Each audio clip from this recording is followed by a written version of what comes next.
it's Terry Joyce. We are getting ready to tape. I think it's show 8 of Hollywood Hemptress Hour. It's about 11:44 in the evening, um, and I just did some social networking. I'm just kind of getting ready to start. I guess I'm gonna smoke a little.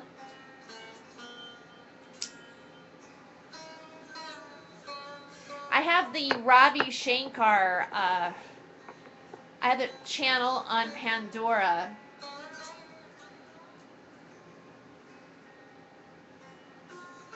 Yeah, I'm feeling a little tired tonight. Like it's adjusting to doing a show at midnight and 2 a.m., like 2 hours, that time. That's not the hard part. Actually, I'm also taping trips afterwards with Kevin Korn and North Blatt Forsgren until like 3 o'clock in the morning. We talk and kind of take it to the next level. They're my co-hosts on Hollywood Hemptress Hour, but I talk with them afterwards, and we just talk about all kinds of things. Sometimes we talk about the show that we just did, and then we usually just talk about a lot of various different subjects. We've been doing this consistently for like a week and a half now, and I pretty much um, don't go to bed till 4 or 5 in the morning, and then I've been editing a lot of content on top of that. And then, I get up the next day and then book the show for tonight or book shows ahead of time and, do some social networking and some editing. And I also am working a part-time job right now. So my body is feeling it. I'm feeling pretty tired most of the time now. And hoping to eventually get some sponsors as soon as possible for the show so that I can, just kick back and do this, full time and do comedy with it and just be able to, like, not have to, take gas to go someplace else and work and then come back and then work here. And, I feel like I would be more relaxed if I could really plan my shows out and, you know, um, yeah, if I had all day to prepare and, or weeks and do my own, because it's not just the show. I mean, you book it, you plan it, you think about what topics you're going to talk about, you got to organize everybody, make sure that all of the materials in, you got to, like, all the MP3 videos that of songs that are going to play, somebody, some of the acts or musicians or they are comedians and they all have material, they got songs and videos. And comedians, we don't think about putting our stuff on MP3 because mostly people watch us on YouTube or there's a video on the internet. Everything's visual. So to ask, most of us don't have just MP3 files of our act ready to go. I guess maybe those that are working in radio or they are on a lot of different stations. They probably have a bigger career at that point. But if they're going into like mainstream stations, maybe they've got MP3s or they're a regular or whatever. But for the most part, it's kind of hard you got to get the acts to get it ready for you, and if they can't, then it's kind of up to you to get an MP3 of their video if you've got the time to do something like that. So anyway, I'm really excited about being on the Time for Hemp Network. I feel like as Casper says, we're making history. And this network is it's reaching audiences in Europe, Germany, and France. And as a matter of fact, my show actually plays during prime time where they're at. So I was seeing that some people are liking something on Facebook. I don't know if it's the radio show or if they're liking the Ustream that just popped up, because I usually, always notify that I'm taping on Facebook. I'm actually streaming simultaneously with the radio show for more than one reason. One is I'm gonna go get my coffee back here. Just a minute.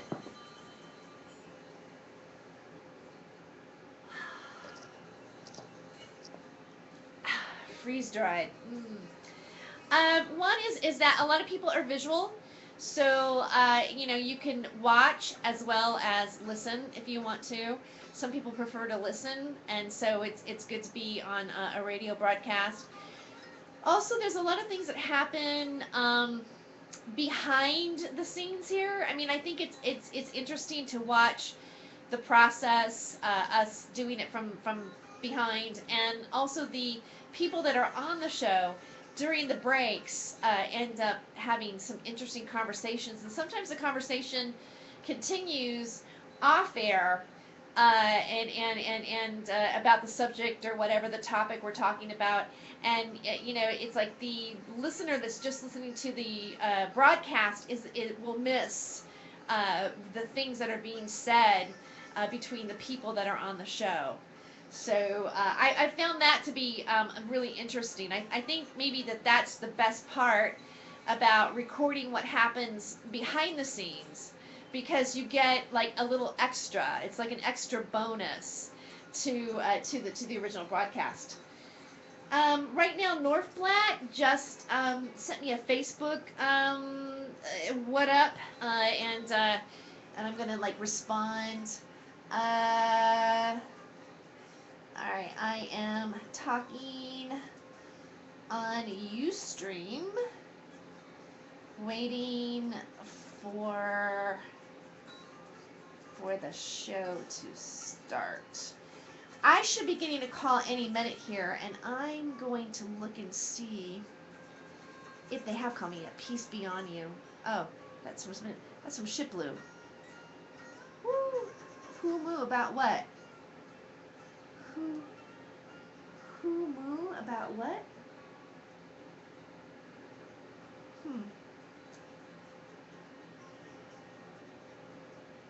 Woohoo! Oh. Alright.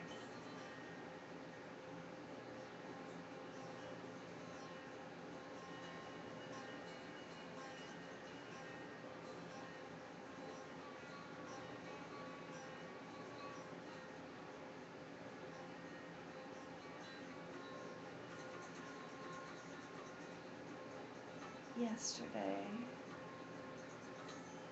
a caster says,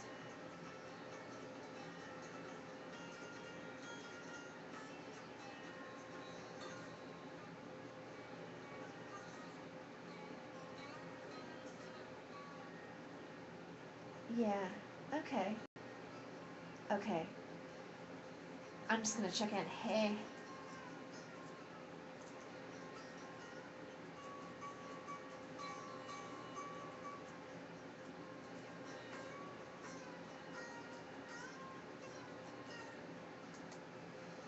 Alright. I'm bored and tired.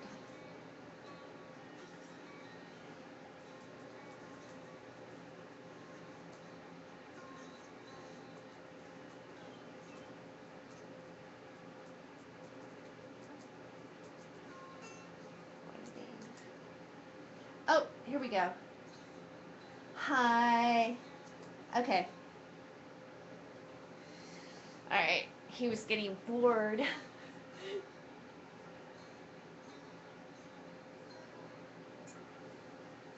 Okay.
All right. I always get nervous. It's like I go, oh, it's only 5 minutes away, you know? There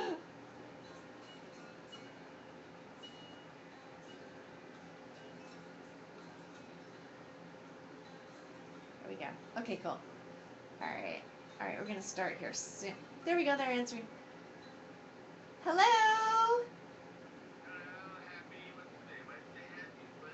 Happy Wednesday.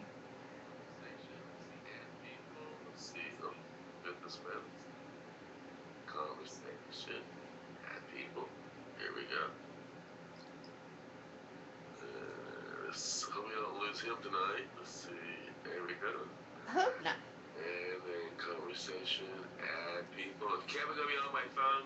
I think he's going to be on by Skype. I think he's said online that he loves DirecTV, so I think it's back on again. Well, it was like his call failed, so I'm gonna try him on the phone. Okay, all right. Am I on here? Yeah. Hey. Hello. Hello. Oh, I'm tired. I am too. God. It was a long fucking day. Yeah. Well, thanks for being here. Oh, yeah. This is, yeah. I make sure. But trust me, if I could, I would have been here.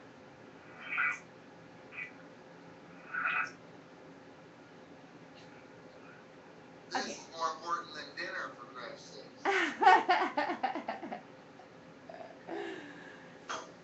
Yeah, my whole sleep schedule's just been I'm messed up right now, in terms of, do you feel it? Oh, fucking A, I do. Yeah. 2 hours of sleep a night? Yeah. Oh my God. So what time do you have to be at work? Well, I have to be at work at 9, but I get up at 7 to take the kids to school and the babysitter. Oh my God. And then tomorrow, I don't have my car because somebody's trying to kill me. What? So tomorrow, I have to take Tabitha to work at 4 o'clock in the morning, and then come back with the kids. Hello? Yeah, we're looking. Hello, we're looking for Kevin. No, you're Ludo. Oh, Ludo. Oh, Ludo, we're so sorry we called you. We're trying to call Doug Ferguson. I thought you wanted Okay. Doug in. Yeah, we do. That's Ludo from last night. Hi, Ludo. Oh, no, man, it's good to hear your voice. We need to have you on again. I got all excited. They were calling you. I was like, woo, we're going to have Ludo on again. You know what? I never counted that you were with her. Are you with her every night? Yeah, they're Northblatt and Kevin are with me for now. Yeah. I love it, baby. I love it. You guys are so great. You guys are so great. Oh. You guys are doing such a wonderful show. I had so much fun last night. It was incredible. Oh my God, I'm glad. We gotta get him on the line so we can chit chat all later in the week, girlfriend. Okay, all right. Bye, Ludo. Alright, so. Bye. Oh. What number are we calling Doug Ferguson on? It's I put it in the I have the wrong one. Can you tell me which one it is? it's a 949 number. I actually put it in the 549 547 Yeah. 486. Yeah. Oh shit, we're gonna have a Forrest Green and a Ferguson, huh? Yeah. Oh, that's a mouthful. Do you know where Kevin is? He was just on. Oh, he was? Well, he wasn't on here. He was just on, whatchamacallit, Facebook. No, that's Ludo again, you guys. You're calling Ludo again. That's Ludo. That's the phone number I got. 949-547-4686. Yeah, that's him. That's the number I was calling. Oh, the number that was just... Okay, never That's Doug's cell. Doug, is that Doug? Did you get? There's 949-586-3394. That's also his landline. I told him we were going to call him like around 12:15 or so because we weren't really going to bring him up until the second break. Yeah, he went. Hello? No, that's Ludo again. This is Doug's number right there. 949-586-3694.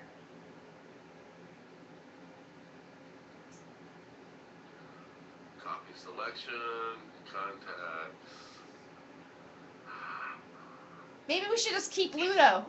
I'm kidding.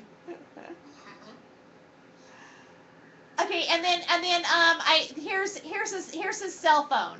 This is his cell, and this is his landline.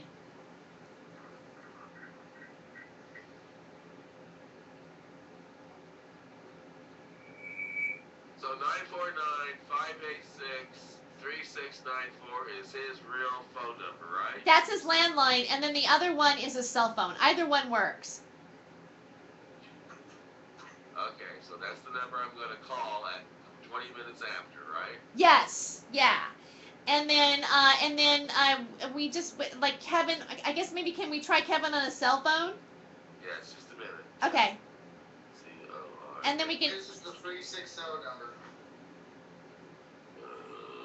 909, see, 360 909 8525 Yeah. 8525.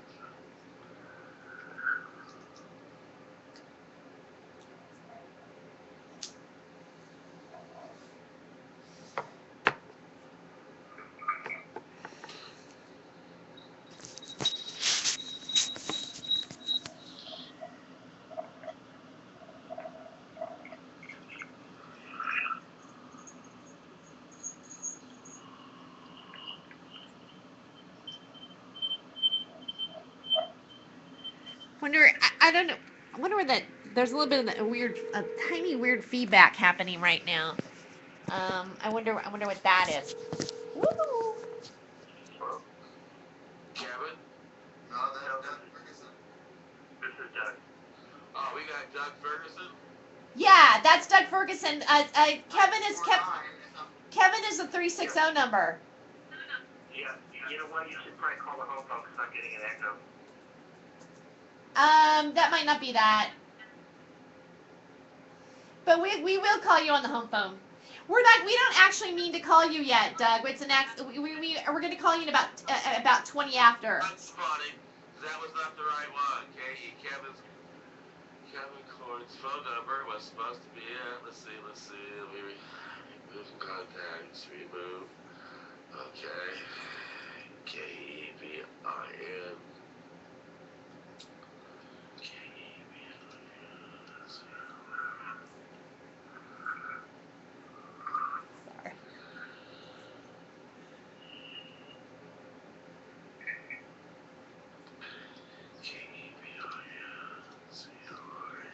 He's 360.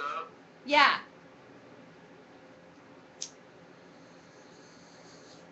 Yeah. 60. That was the number I called. We got Ferguson. No, that was the Ferguson one's a yeah. 8525. That number. Save new. At people. KEVIN.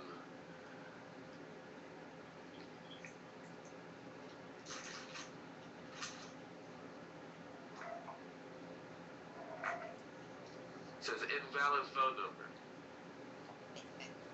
In 909-8525. Hold on, I'll look at it again. Yeah, you got 369-909. It's 360. Yeah, well, I copied it straight out of it. It says Kevin's internet is down tonight because he had a problem with the building dispute, so he will have to be called on his phone tonight at 360-909-8525. Yes, and the number that I'm looking at that you just dialed was 1369-909-8525. Bonta, I'm having a headache tonight doing this. So can we do this again? Sorry. That's alright. KEVIN.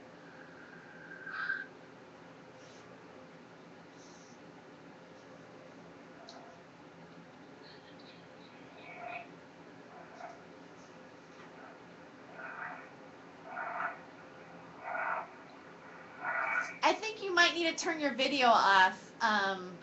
Yeah, because I think it's causing some sort of like weird. Yeah.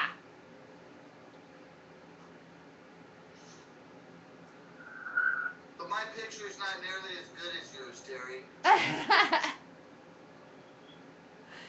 I don't know. I could be wrong.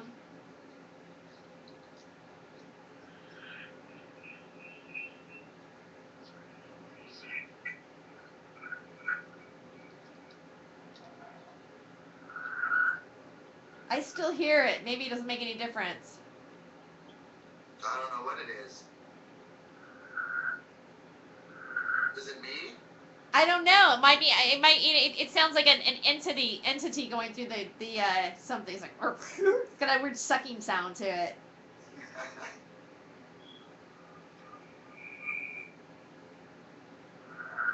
Christ the Lord compels you.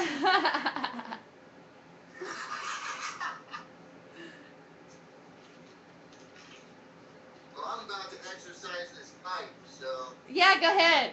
I don't have any fucking screens though. It sucks. Smoking out a metal pipe. I never have.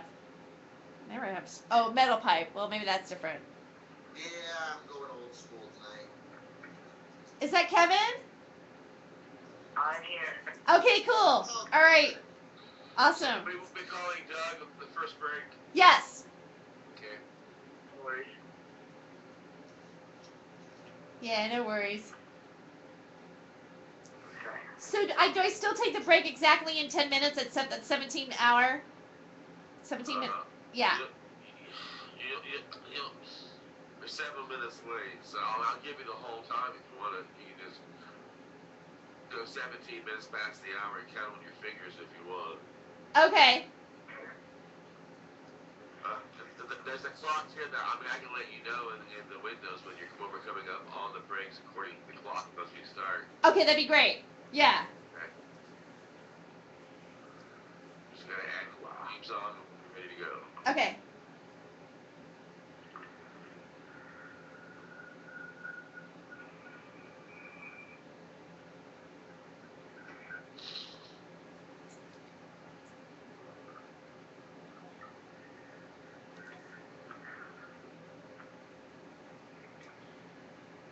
So Alex, what side of the road did you find this pot on? Did I find what? This weed on. Oh. Is it Oh, not? yeah. It's yummy, ain't it? Did somebody give it to you while you rolling those joints, or did you roll those? Because did you see what color this shit was? Oh, I know. I know. It's questionable whether it's even real. It is questionable. No, it's it's funny. my tweaker brother for you. He gave me a big old bag of pot. I was like, woohoo! And then I got it home and I looked at it, you motherfucker. Fucking tweakers. Like, Oh, where this did he shit's even... fucking- This shit is the fucking bomb. Blah, blah, blah. Yeah. Yeah, you've been up for a week. Fucking smoke baby powder and it's gonna fucking knock your ass out, you dick. That's pretty funny. I wonder where... Like, wow, it's like... I don't know, it's so weird, because it's not even like brick weed. It's like a step lower than that, and I don't even know where you can even find that in the state of Oregon. It's like, I don't even know. Like, it's a mystery as to where this came from. Yeah, what's funny is he was selling it. Okay, Right? well, But he's like, oh, well, I guess I didn't sell any pot tonight, so here, you can have this. I was like, right on. I got home, I was like, my God. Okay, here we go. Here we Imagine a town where there are no small donuts, or cookies, girls' best friend, and all breaking is 10 seconds. It's the Hollywood Hemptress Hour, hosted by your honey blonde Hemptress, Terry Joyce. Hello. Welcome to Hollywood Hemptress Hour. You are listening to Hollywood Hemptress Hour. I'm Terry Joyce. This is the Time for Hemp Network on iHeartRadio.com. You know what? I'm with my guests, my friends. I have my friends co-hosting with me. They are from the cast Trips and also creators and producers of Trips. I'd like to welcome North Black Forskin. I wish you had an easier name. I'm like North Black Forskin. Uh, and also from Hardcore Entertainment, Kevin Korn. And welcome back to the show, you guys. Yes, it's good to be here. Yeah, we actually got to see. I mean, Kevin, you didn't know this, but we actually got to talk to Ludo a little bit tonight. Yeah, well, she was a little bit. She was accidentally called, and then it was really weird because for a minute I thought maybe it was your girlfriend Summer because we were expecting you, and then it was like Ludo, and she's like, and she said she goes, "You guys are fabulous, baby." I get. So, you guys are fabulous together. So, so, well, welcome back to the show. How you guys feeling? Are you tired? Oh, yeah. Yeah. Actually, I'm doing good. I think I'm starting to get the hang of this. Getting used to taking my naps during the day, so that helps. Oh, so you have time to take naps. I'm jealous right now. Well, now that my internet's down, I'm not doing anything. So yeah. Oh, I'm mixing my espresso with gelatin so that I can just eat it at night. Uh-huh. It makes it so much easier. I can go through 2 pots and be fine for the after-hours show afterwards, Well, it's kind of like you don't need to smoke weed because you already have that vertigo feeling, just by not. No, the weed makes it even better. Well, we're just getting used to our European hours. When we become world travelers, time will cease to exist. They say that time actually really doesn't exist, and that we might even experience a moment in our reality where time doesn't really exist. Yeah, that'd be weird. I watched a weird Through the Wormhole. I don't think you've ever seen one of those, and they're narrated by Morgan Freeman, so it makes it all that much more funner. Uh-huh. I watched a weird one about nothing. Literally, the whole hour was about nothing. And people think nothing is nothing, but nothing exists. It's just really weird, and it just trips me out for a whole hour. There's more nothing than there is something. Yeah, there's more nothing than there is something, exactly. They're like, there's more nothing, there's like, and then they go on to explain like different like levels of gravity and like pull and like levels of like atoms and dimensions, and how how they know that there's 3 stages of dimensions and we live in only the 2nd dimension right now, and that we should be moving into a 3rd dimension. It's really weird. I thought we were already in the 3rd dimension. We're not? No, and they go on to explain how we know, because we know because of how, like, in our air, there's air, there's oxygen, right? So in our nothing, it's actually full of something. The next evolutionary step is to where we go to nothing, and there really is absolutely nothing. There wouldn't be a particle, there wouldn't be an atom, there wouldn't be an oxygen, there wouldn't be anything. It's really weird. I don't It's know. a higher level of consciousness. The Big Bang, huh? What's that? I said the next level is when we create our own Big Bangs. Pretty much, yeah, because it pretty much, they say that humans, like, you'll still exist, but it wouldn't even be in the same body, because right now we're like bioorganisms. It would be completely different. And our actions would ripple through the other dimensions. Yeah. Well, I don't know. I mean, sometimes you hear of, have you heard of the string theory? Where it's like a musical instrument, and that there's like all these different levels of, I don't know if you would call necessarily like dimensions, but or some of them might be parallel universes, but there's vibrational frequencies where like we're on the 3rd vibrational frequency, but we're going into 4th. Like the entire like planet is ascending into a higher vibration. Everything's vibrating faster, so we're actually becoming less solid.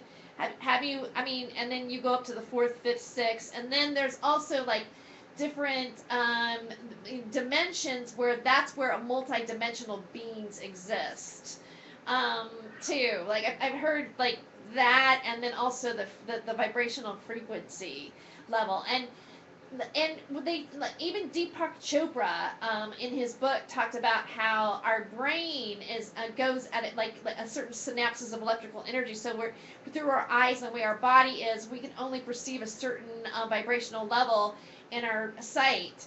But literally, if there was a being that was like going faster than we were, it could actually be in front of us and then gone before we would actually be able to perceive that it even was there in the first place. And that happens to like a snail. Like a snail is like really, really slow. But the snail, you could literally go in front of the snail at one point and then go out of the frame of it, and the snail wouldn't have known that you were actually in front of him. It's like a metaphor for that. Right, yeah, well, oh, absolutely. Totally. Like, it totally explains that. It used this weird, like, tri-level. It used these three boxes, right? Like, one box was higher than the next box, you know, so on, so they went lower. And they had nets, and they had, like, these three-weighted balls, right? And they put the three-weighted balls on the first one, and you would see how the net would sink and where it would sit at, right? Because of gravity, and they would roll the balls off to the next one because it was lower, it would sit lower, and that's where we're at now, they say. And then they would sink the third one, right? Uh-huh. To the third one, and it would go lower, and they'd just barely be off the ground, and they'd say that's the third level that we haven't moved into. Basically, what it does is it gets rid of the empty space between gravity. You know, like when you step, there's that space between the ground and your foot, right? Between solid and solid. That in between that space is considered nothing, but on Earth, or right now, the world we live in, there is something there. There's oxygen, there's these atoms, there's these particles. They say the next step will be like when there's that gap there, there'll actually be nothing. There won't be anything in between there. Well, basically, when we shed our vessel and become pure energy, right? I mean, because Pretty much. you can't have mass and nothing.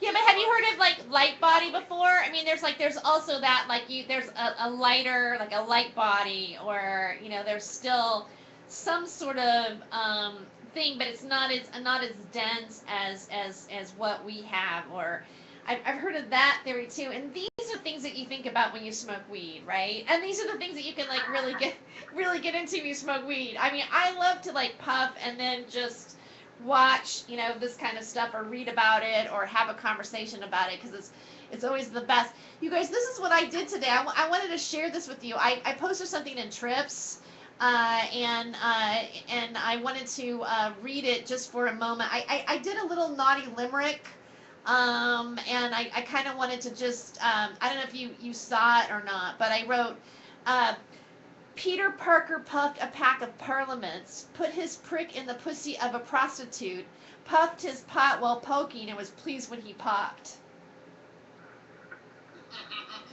All right, is it silly? Or I mean, it's probably silly. I was just thinking that Peter Parker, isn't that Spider-Man? Was it supposed to be profound? I don't think it's profound. I was. It wasn't supposed to be profound. I think like there's so many P's. You're only missing the one P word before you get into pop, and that's Pringles. I'm trying to figure out the Pringles fits in there. It's like he bought a can of Pringles and he was so pleased when he popped. Well, I mean, I think it's. I wrote different versions of it. I couldn't figure. There was like puffed as puffer, or I mean, there was. Platitude and plethora. Those are great words for limericks. Platitude, plethora. Plethora, platitude. That's a good one. Had a plethora. Oh, that would be a real tongue twister. But that must not be a problem for you. It's simply because you're named Northblatt Forsgren, right? Right. So. We'll chew on it, Right. I very seldom does anybody get my last name right. They don't? No. My high school PE teacher, he called me foreskin from second grade on. See, that's the first thing that comes to your mind. You must have been teased. Did you get teased? Like, hey, it's foreskin. And then. Well, not really until about high school is when foreskin started coming into play. And then it was phallic foreskin. Was what the nickname was. Oh my God, that's hilarious. Phallic foreskin. It almost sounds like it's the mascot. You know what I mean? Right. Like you're the mascot that comes out during halftime dressed up like a phallic foreskin. Oh man. Give me an app. But too, speaking of that, of mascots, my cousin Doug, speaking to my cousin Doug, he said we need to put a little story together for the three of us, and he'll make us a comic book, make us our own comic book for trips. Really? So we'd have our own trips comic book. That sounds great. Right? Right. Yeah. We just write our own stories, and we'll draw them out and make it happen. Brothers and shit, huh? What's that? I said he could do it kind of like the Fabulous Furry Freak Brothers, you know, one of those old 70s fucking stoner fucking comic books. You know Yeah, the Fabulous Furry Freak Brothers it makes me I'm always gonna think about what happened to trying to do the Ganja Palooza in Richland, Washington. You know, because there was a radio, Cherry Creek Radio had on their classic rock station, you know, a picture of the Fabulous Furry Freak Brothers, and that one character, you know, smoking a joint, and it's saying, you know, it's better to have, you know, good dope and no money than to have money and no good dope, you know, kind of like that little saying. And that was up on their station, and they were totally discriminatory against, you know, being associated with Ganja Palooza at all. Mainly because, like, for certain reasons, like, they didn't like the name Ganja. And you know, they found it offensive, and you know, I don't know if a lot of people know this, but it's actually it's not Jamaican. It's a Sanskrit word. It's Indian. You know, yeah, yeah. I mean, I just found that out lately. You know that's actually a word from India. And so they were that was offensive. Ganja was just like offensive. Like they're just offended. I mean, it just kind of like. It's so weird, and they didn't like my name, Hollywood Hemptress. You know, they thought hemp, and what's really offensive about hemp? You know, it's like there's nothing, you know, like hemp is like it's almost like it's like the Mother Mary of Mary Magdalene. You know, it's the pure side of like the cannabis plant. You know, but I guess maybe Hemptress, which isn't even a word. I mean, that's not even a word in the English language. It's a made-up word. I think maybe it should be started in Wikipedia, because now there's like Hemptress bags, and a lot of people, like, you know, I've seen other people use the word Hemptress, and they didn't. And again, like, and I mentioned this when Roland A. Doobie was on, because you know, always Roland A. Doobie was like the wrong thing to say. But then again, there were the Doobie Brothers. So what are you gonna do? Right. And so I think sometimes people are so hypocritical. Like, well, sometimes people are just so stuck so far up their own ass that, you know, it's hard for them to pull themselves back out. That's what I think. I think people have a big problem lately about being very closed-minded, that their opinion is the only opinion, and everybody else's is just bullshit, you know? And it really sucks. Well, because it was the biggest I'm okay with them having their own opinions, but what will they do about their opinion? It's okay to have a different opinion, but what are you going to do about it? You just going to post about it on Facebook and tell everybody else they're wrong? Or are you going to, you know, change something? Change the world. I mean, if your opinion is so real and so on point, do something about it. What, you can't because nobody else agrees with you because you know you're a moron? Well, Then that, you know, it's all a story. even that doesn't so much bother me. It's the way of thinking, pretty much like you don't have to share the same opinion as I, therefore you're a piece of shit, you know, or I'm not going to talk to you anymore. Your opinion is irrelevant, you know. Well, I thought that was like mostly like the two main religions in America. Isn't that like Christianity, Catholicism? Isn't that their whole thing? It's either we're gonna spread the word and you're gonna join our club, or we're not. We're done with you. yeah, but this isn't working, is it? I mean, I don't think this is working as a society, as a world. I mean, like, even look at our, you know, our politics. You know, it's like in America, you've got the Democrats and the Republicans, and they're opposed against each other, and we're set up to be opposed against each other, we're used to thinking and split thinking. When is the day that we actually go, you know what? It's cool that you have your opinion. You can have your opinion. It's like take for instance. Okay, let's take for instance, gay marriage. Let's just put that out there for a second. All right, some people might go, well, I don't understand that lifestyle. I don't understand. I have these religious beliefs and stuff like that. But then you say, okay, well, I understand that. I understand that you might have those beliefs. I understand that that might be ingrained into your belief system. But according to the Constitution, everybody has equal rights. We're all equal human beings, regardless of what our sexual orientation is or whatever you think whatever our religion is. We are still, there's this basic thing that, that gives me the right to have the same rights as you. So, so why can't we like look at one another and go, yeah, okay, I understand that you might believe that way, but where's the respect and the harmony regardless of it? And there has to be some sort of like moral okayness within all of that. I mean, like when do we start to shift a different paradigm? When do we start to like congregate together and come into a collective decision? I mean, the closest thing I saw that to happening was the Occupy movement, and people, well, they didn't seem to get anything done, or they didn't seem to do something. They're still doing something. There's still GEA meetings, but people everybody as the whole had to like decide. Not one person just came out and went, that's the way it is, and that's the way. It's like you moved together as a unit. And even the opposing views, they might scream at each other a little bit or whatever, but in the end, I do believe it was the closest thing to seeing people starting to have, like, being acceptable and wanting to work to one thought and move forward in some way. Anyway, but on that note, we do have to come back on a break. We got to take a break. We'll be right back, and I'd like to hear what your thought is in just a moment, North Platte. We're going to be coming back with Doug Ferguson, who is a good friend of mine and also has done some wonderful things in the hemp movement. We'll be right back.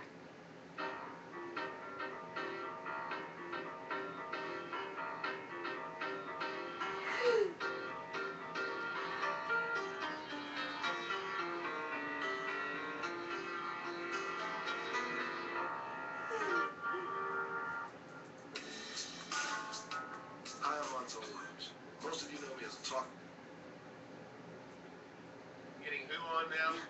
This would be this is Doug Ferguson. He's the 949 number that you called. But he was saying that he was getting some feedback on his cell, so maybe we should try him on his landline, which I will bring that up. His landline is I put it in the chat. It's 949 586 3694. 949. Uh-huh. 586 586 3694. 3694.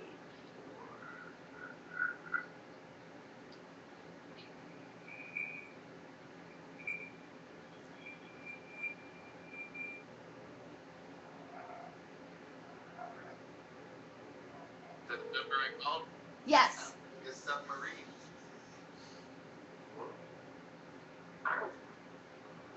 Hello, is this Doug? Yes, Doug. farmers are listening. Welcome. We're actually kind of in the we're there's a commercial break happening right now. So I have Kevin Corn with me, who's been co-hosting with me, and North Platte Forsgren. They're the guys that I've been doing the show trips with. And this is Doug Ferguson. Hey, how are you, Kevin? Pretty good. How about yourself, buddy? I'm doing fantastic. Thank you. Awesome. Doug actually photographed the Statue of Liberty picture. Oh, really? Yeah, he's a photographer too. Ooh, nice. Yeah, you know what? I like that picture. You guys are on iHeartRadio? Yeah. Wow. You know what? You guys know how amazing that is? Yeah. Well, tell us more. How amazing. That's pretty damn amazing. Yeah, that's nationwide. I mean, the big guys are on iHeartRadio. We're worldwide. being played on primetime Australia right now. Yeah, Yeah. we have a European market too. Like we're going to France and Germany right now. How cool is that? Yeah. Yeah, this Wow. is this is this is big. I mean, like it's pretty exciting. It's weird. I was maybe I should wait. I should wait. I'm gonna wait on saying that. Is there Well, I'll anything say that it you now. know It doesn't. It about? doesn't matter. I'll say it again. I was in 7-Eleven today, and I got a cup of coffee, and I heard it goes, and this is iHeartRadio, like because they had music in the background, and I was like, oh my god. Yeah, I mean, it's huge. I have a radio. I mean, that's the Frosty, Heidi, and Frank show, KFI AM. Oh, we're That's back. obviously a big.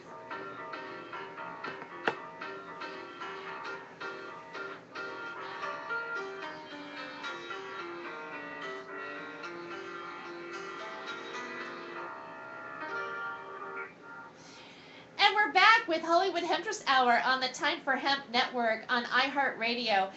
Thank you for staying tuned. Right now, I'm with my friend North Black Forsgren and Kevin Korn, both from the cast of Trips and co-creators, with me on the show, as well as Kevin Korn with Hardcore Entertainment. And I have my friend Doug Ferguson on the show today. Doug is a photographer and also a designer and hemp activist, and and he also has launched a new really interesting business that he's going to share with us later on today. But one thing about Doug is he's done a lot of movie stills on movies. We worked on a movie called Dirty Jokes, the movie, with Vic Dunlap, who was the late great Vic Dunlap, who was a wonderful stand-up comedian that actually came out during the first Make Me Laugh shows. He and Bruce Baum, and they kind of actually started the road for comedians. Anyways, Doug also was in that movie and worked on production, props, and took movie stills as well. And he is the guy who actually, if anybody knows me out there, Terry Joyce, has been following or seen my Facebook pictures, or maybe some pictures that might be up on the Normal Network and used in their flyers. I took a picture dressed up like the Statue of Liberty, where I'm holding a bong in the air and I have a marijuana leaf over my breast. And Doug was the photographer of that particular photo. So I want to welcome to the show Doug Ferguson. Thank you so much, Terry, for having me on. I so appreciate it. Oh, that's great. I took that was a really long intro to bring you in, but I mean, there's just so much that I know that we've had a personal history with. And do you remember that day when we shot that photo? Absolutely. And I remember the second that I captured that photograph, thinking that this is the one. This is going to be spectacular. And of course it is, and it was, and it will always be. Well, it's weird about that picture. You know how like the thing that I like about being an artist and also having friends that are artists like you, and is the how things come together. And one of the things is, like, I was doing the Dope Show. We had Jeffrey Peterson was just a guest on this week, and he came on and he was kind of gave we. Really, one of the reasons why I'm involved in this particular movement is because of doing the Dope Show with Jeffrey Peterson. And I was thinking of an idea. That's when we were taking the show to Portland, Oregon at the Back Deck Theater, and I wanted to have some sort of promo. And originally, for some reason, I thought of like a cartoon drawing the Statue of Liberty holding a bong up, and I thought, gosh, I think I might have seen that, because you know how like you see images on the internet, you're not sure if you imagined it, or if it's original, or you might have had an impression that just stuck in your head. So I Googled it and I found out, yeah, that already exists. And a friend of mine said, well, you photograph really well. Why don't you take a picture of you dressed up as a Statue of Liberty? And I was like, well, okay. And I took a bath, and I believe this. Like, I smoked a nice joint, and I took a bath. And water, they're finding that water is a conductor of energy, and it might even have like thought in it in some ways, like it transfers things.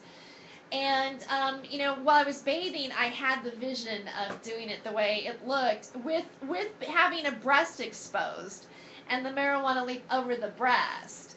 And what after we took that picture that day, I called my mom on the phone. And I go, Mom, I can't believe it. Like, what I saw in my head actually came out just as I saw it in the photograph. Yeah. So I don't know. I just think that I just like that process. And to me, that message says something. When you think about America and what liberty is, and why people like why people come here. Like it's not so much like what like. I think really in a sense America is in we're in a difficult spot. Like I think that I feel that some of the things that what American symbolizes, those things are kind of eroding, and they're in danger of being taken away from us. And they were the very principles of what the Constitution is really all about. And the symbol of the Statue of Liberty. I mean, like some people say, oh, it's ISIS, and it's got this other meaning because when it was given to us, and blah blah blah blah blah. It actually, to us, it is like, give me liberty and for everybody. And this is a place where there'll be states that'll come together but govern themselves over an overseeing government, but still the states, there's always a check and balance with the power, and all people were of equal value. There was no longer a monarchy. And when you think about like the cannabis movement or the hemp movement or what this means, I feel like as people, that's how we are. Like that's like we do, when you think about of legalization of hemp and how the states are doing it and why we believe we should have there is a freedom issue. There is a liberty about that. And why not? Why can't America be the first? Well, I don't know. I mean, like one of the, I don't know. Is there another country that actually, I don't think there's a country that's fully legalized it. Why can't we be the first that does that? What? Portugal. Portugal is it's legal? Yeah. Amsterdam. Portugal, everything's legal. And Portugal, they legalize 100% of all drugs. Uruguay just legalized last month. Oh, okay. Wow. So we're not. Yeah. We're not the first. Yeah. When you think of No. freedom in America, your first thoughts are the American flag, Uh huh. the Statue of Liberty, Right. and seeing that, shooting that photograph and seeing that photograph, it evokes so many emotions, upon freedom of being able to smoke pot in your own home or at will. And I don't understand, I cannot understand to this day why marijuana is quote unquote illegal. I guess it's kind of like gambling in California. Gambling in California is illegal. However, they have the California lottery, they have the Indian casinos, they have the horse tracks, the card casinos, but gambling in California is illegal. Yeah. Yeah. Well, I mean, They just need to legalize it and get it over with. Find a way to tax it. Get our country out of debt. Legalize it. If you see on the news, I saw on the news tonight, and I hate to watch the news because it's so depressing, but I saw on the news tonight a drunk driver almost plows into a house. And you see these stories all the time. Drunk driver kills a family of three. A drunk driver hits people in a pedestrian crosswalk. A drunk driver. How many times have you watched the news and heard a guy smoking pot almost hit somebody in a crosswalk, but he was driving too slow? no. How many times have you heard somebody smoking pot and a driving related accident? Yeah, I mean, it obviously doesn't happen as much as it would if somebody drinking. I mean, that's totally apparent. It's not as damaging to the liver, kidneys, or other functions of the body as alcohol or somebody who's tobacco is. I understand why, what they've done, the whole prohibition idealism of trying to find a way to tax it. And I see their point that it's a lien, it's just pretty much impossible to tax because once you try to tax it, people can go and grow this anywhere. I live in Arizona and do it. You can live in Alaska and grow it. It doesn't matter what your temperature, your elevation, it doesn't matter what your climate is. It's a weed. It'll grow anywhere. It's And regulated like parsley. right? Yeah, well, you know, and it should, and here's the thing, and you know, what's really weird is it'll still be readily available, and because most Americans are lazy, that they would, that, you know, a lot of them aren't just going to grow it themselves and put the time and the effort and the love and the care into it, and they will just go to a store and buy it from people like Philip Morris and Monsanto. They will, and those options will be available. And when it comes to help, for a while, people won't be able to compete with that. But just like alcohol, at some point, people will come back and be like, you know what, we're tired of this crap, and they're going to go back to their home brands, their local brew, just like they do with alcohol, their local breweries, their local growers, and they're going to pay that extra money and that tax to get the good stuff. And that's just, and that's, you know, it's capitalism. It's just the way it works. And it should have been done a long time ago. If it was, we wouldn't be in debt. This country wouldn't be in debt. There'd be an excess of money. You know, really quick, can I just say something that the actual definition, the real, you know, Merriam-Webster definition of freedom is the power or right to act, speak, or think as one wants without hindrance or restraint. And you know, when you look at the real definition of that word, it's really tough to say that we live in a free country. Well, we don't. I mean, and just on a personal level, how often do you feel that way? How often do I Not too feel often hindrance? anymore. Right. I mean, 10, 20 years ago, you know, 10, 20, 30 years ago, you did feel like this is America and it's free and everybody wants to come here, and rightfully so, because what a great country we have. However, you know, in the last 10, 15, 20 years, you know, big corporations, big government has been, you know, quote unquote taking over. And, you know, look at Obamacare. They're forcing us to do something that you know, some of the poor people that don't have insurance, you know, they're forcing us to take that. And so many of the people that I know that have inquired about it have said that their rates are going to go up, when in fact they said, you know, Congress is going to keep our rates down, and we're going to get the best health care ever. And I've known a couple of people that have got quotes that have changed, and their rates almost have doubled, and that's scary. Did you see that chick today? They had her in court today about the Obamacare website and whatnot. And, Yes, I saw that. and she and they asked her to please load up the website, and it fucking shut down on her. And she says, I'm like, oh God, no, not again, or something along those lines. I can hear somebody hit a bong hit right now. Is that you, Kevin? Yeah, that's me. I love it. I love the little sound effects. I mean, in a sense, there's a little bit of freedom to this, that we're all just kind of sitting in our own place, smoking our, you know, weed and talking and doing a show. I mean, I guess in some ways, some people might consider that freedom to some level, although it's kind of like, it's sort of like still. I mean, if you think about it, you can't be still totally public about it. I don't know. I don't know if that's ever really going to happen. I mean, even with, and there's reasons. I mean, even there are certain laws that are in place for certain reasons. I mean, for example, you can't like walk around in a park and be drinking booze, or you know, you can't go to the local zoo and like have like a, you know, you could, but you know, you're not supposed to be just openly with your wine walking around. And there's Well, I disagree with this full-heartedly, because being an alcoholic, I personally believe I should be able to walk anywhere I want with my drink in my hand. And I mean, if Lil Wayne can do it with cough syrup, why can't I take a beer?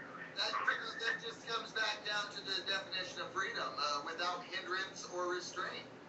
You know, if there's hindrance and restraint, there, you know, the way I look at my outlook on this is, one of our forefathers, I believe it was Thomas Jefferson, said, "What neither breaks my bones nor steals from my pocket." You know, everything else is fair game. You know, as long as you're not stealing from me or hurting me in any way, That's your life. Do what you're gonna do. You know, and I'll We could actually bring freedom. We can actually bring freedom back to America. All we have to do is just tell everybody to do what the fuck they want. Just start doing what you want. Live free, people. Don't worry about consequence, because if everybody joins the same page, there won't be one. What are you gonna say? What do you say, Doug? See, so The riots in now, LA? one other question is, when people get freedom, what do they do with it, and why? But to what point? I mean, here's a question that I want to propose to you, and this is part of the Constitution about unalienable rights. You have the right to for the pursuit of happiness, and happiness is also, can be deemed as property. And you, because you have unalienable rights, meaning that you are the image of your maker, so all men are equal in these rights. The only time that you don't get to have property or have a certain right is if it's a damage to yourself and to other people.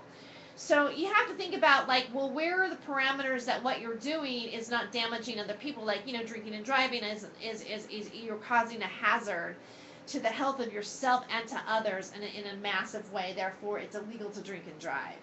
In a sense, I mean, I can understand those kind of rules. Like, if I mean, there might be some laws that aren't, we need to be free, or we need to not have those things.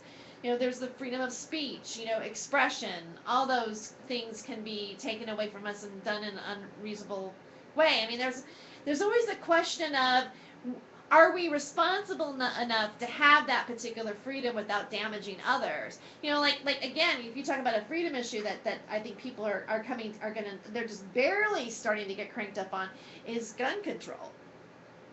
Oh yeah. Yeah, but then it comes down to whose the responsibilities are. Right. Who's there to decide for us whether or not we're responsible enough adults to bullshit. As far as I'm concerned, I'm free, white, and 21. Get off my fucking back. Right. And here's my thing: it's simple freedom. Like, they're going about it wrong. And I've had this argument with Northblatt 100,000 times over again, because and finally we hit the same page. It took us like 100,000 arguments over gun control and gun policies, right? And for us to come to an agreement. And the agreement was, is you can't tell somebody they can't own a gun. You can't say you can't have this. That's just wrong. If it's there, you should be allowed to have it. Instead, what they should do, if they have a problem with that gun, is go after the manufacturers who are making and supplying this gun and shut them down. Then, if you want one of those guns, if you can build it yourself, you can have it. Good luck. Exactly. I agree with that wholeheartedly. But lay out the people. I'm a fucking citizen. I pay your goddamn wages. Get out of my fucking house. Get out of my head. Get off my fucking guns. Get off of my Constitution. Okay, my so Constitution is here to fucking protect me from those motherfuckers. okay, so Doug, how do you feel about this? Well, you know what? I mean, as far as shutting the gun manufacturers down, I disagree with that. Just because it's the responsibility of the person. And granted, if the person, when I was 10 years old, I knew that if you killed a person, that was a bad thing. And these kids that get a hold of guns and take them to the elementary school and shoot somebody, I mean, I don't understand that. I believe that a lot of it's with the parents and the way the parents raise the kids. So why should we penalize the gun manufacturers whenever it's the person's responsibility?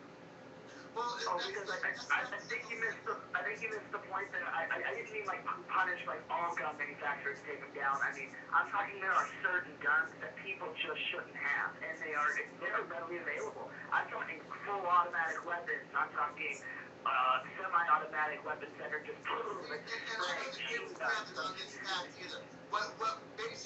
What we're getting at is that rather than attacking the citizen, all right, the average Joe who carries his fucking gun and bought his gun legally, what have you, that if they want to go after a certain gun, go after that gun on the level of the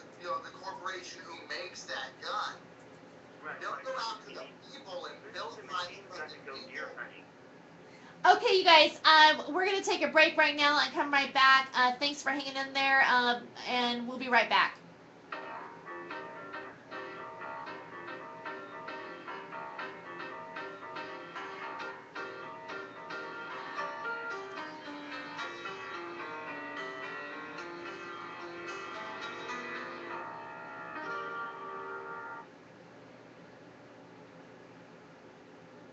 Casper, Yes, ma'am. I'm really sorry about that. You know what? I didn't have the thing scrolled down far enough. Oh, no Um, big deal. okay, all right. Um, all right, but you know what? I will. Should I just wrap up at 50? Well, it's gonna No, be 50. no, just relax. Okay, okay, all right. Everybody owns the network sitting right here. Okay, And cool. another program on after you. And we're going to give you your full 2 hours. That's okay. Okay, cool. And Thanks. I'm not really pissy about the break times to the point where I'm, I like to have the 17-minute and the 38-minute break so that when we ever get real commercials, anybody who wants to check their ads, if they don't want to sit and listen to the whole 2-hour broadcast, can just download the MP3 and go to the 17-minute mark and the 38-minute mark and make sure they got their money's worth. I see. Okay. Nice. Beautiful. That was a good conversation, guys. Really? Good convo. Son, rumors are ruined. But doesn't that make sense, for advertising? If you're going to spend a lot of money and you're going to be advertising on a lot of shows and you're a business person, you don't have time to sit and listen to all the broadcasts. No. You want to make sure your ads were played. So if you're told that your ad played on the 4th hour, the 8th hour, the 9th hour of the broadcasting day, you know to grab those hours and listen to those segments. So, but I don't really personally care if you're like 30 seconds or a minute either way or 2 minutes because I want the program to be smooth. And I try to look for a natural break. All my board ops will always be told, look for a natural break around that time. I see. Okay. All right. Yeah, I'm like, The debate was good. what? I said the gun debate was good. I'm sorry, I threw that off, guys. I didn't, Oh, no, you're No, not at all. No. That was perfect. Oh, yeah. Perfect, Doug. Yeah. I It was. think that was what we need. We want to have so many different points of view. Like, that's exactly what we want. Yeah. Fucking corner every direction. shoot it, go deer fishing. Yeah. I was about to go, so use the machine gun to hunt deer. I would too. Machine gun. One, you'll only get one, but I know. Well, congratulations everybody to having, the Hollywood Hemptress. I don't know if you guys know Terry, but I've known her for a very long time. She's probably one of the most wonderful human beings I've ever met in my entire life. Oh. You have, I know. I know. Terry is the greatest. Thank you, Doug. Yes. Doug. But Doug, you're one of those friends that I know that if something really happened, I really needed help, you would be there. You know what I mean? Yeah. I mean, because you have been. Doug, we've been through stuff together. We've walked the walk. Yeah. Yeah. We need to get our beach house, Terry. What? We need to get our beach house. We need to get our beach house. Doug designed all these designs that we have on Cafe Press, marijuana stuff. We need to make sure we talk about that. I should show you guys these designs because Cafe Press has got really fluffed up prices, and I like to take those designs and put them in another way and then market it on another portal. You know what I mean? Well, Terry, you would feel bad for Cafe Press because I just reduced our market prices down from 35% down to 20%. Oh, okay. Nice. And don't forget about Doug saved you money. That's right. Doug has a business that we have to make sure that we talk about. It's really different. About 10 seconds of coming back.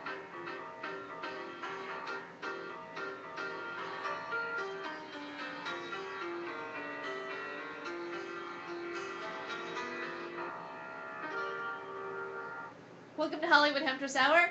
We're back for the second hour of the show. I'm Terry Joyce, your host. You are listening to the Time for Hemp Network, and we are on iHeartRadio. iHeartRadio.com.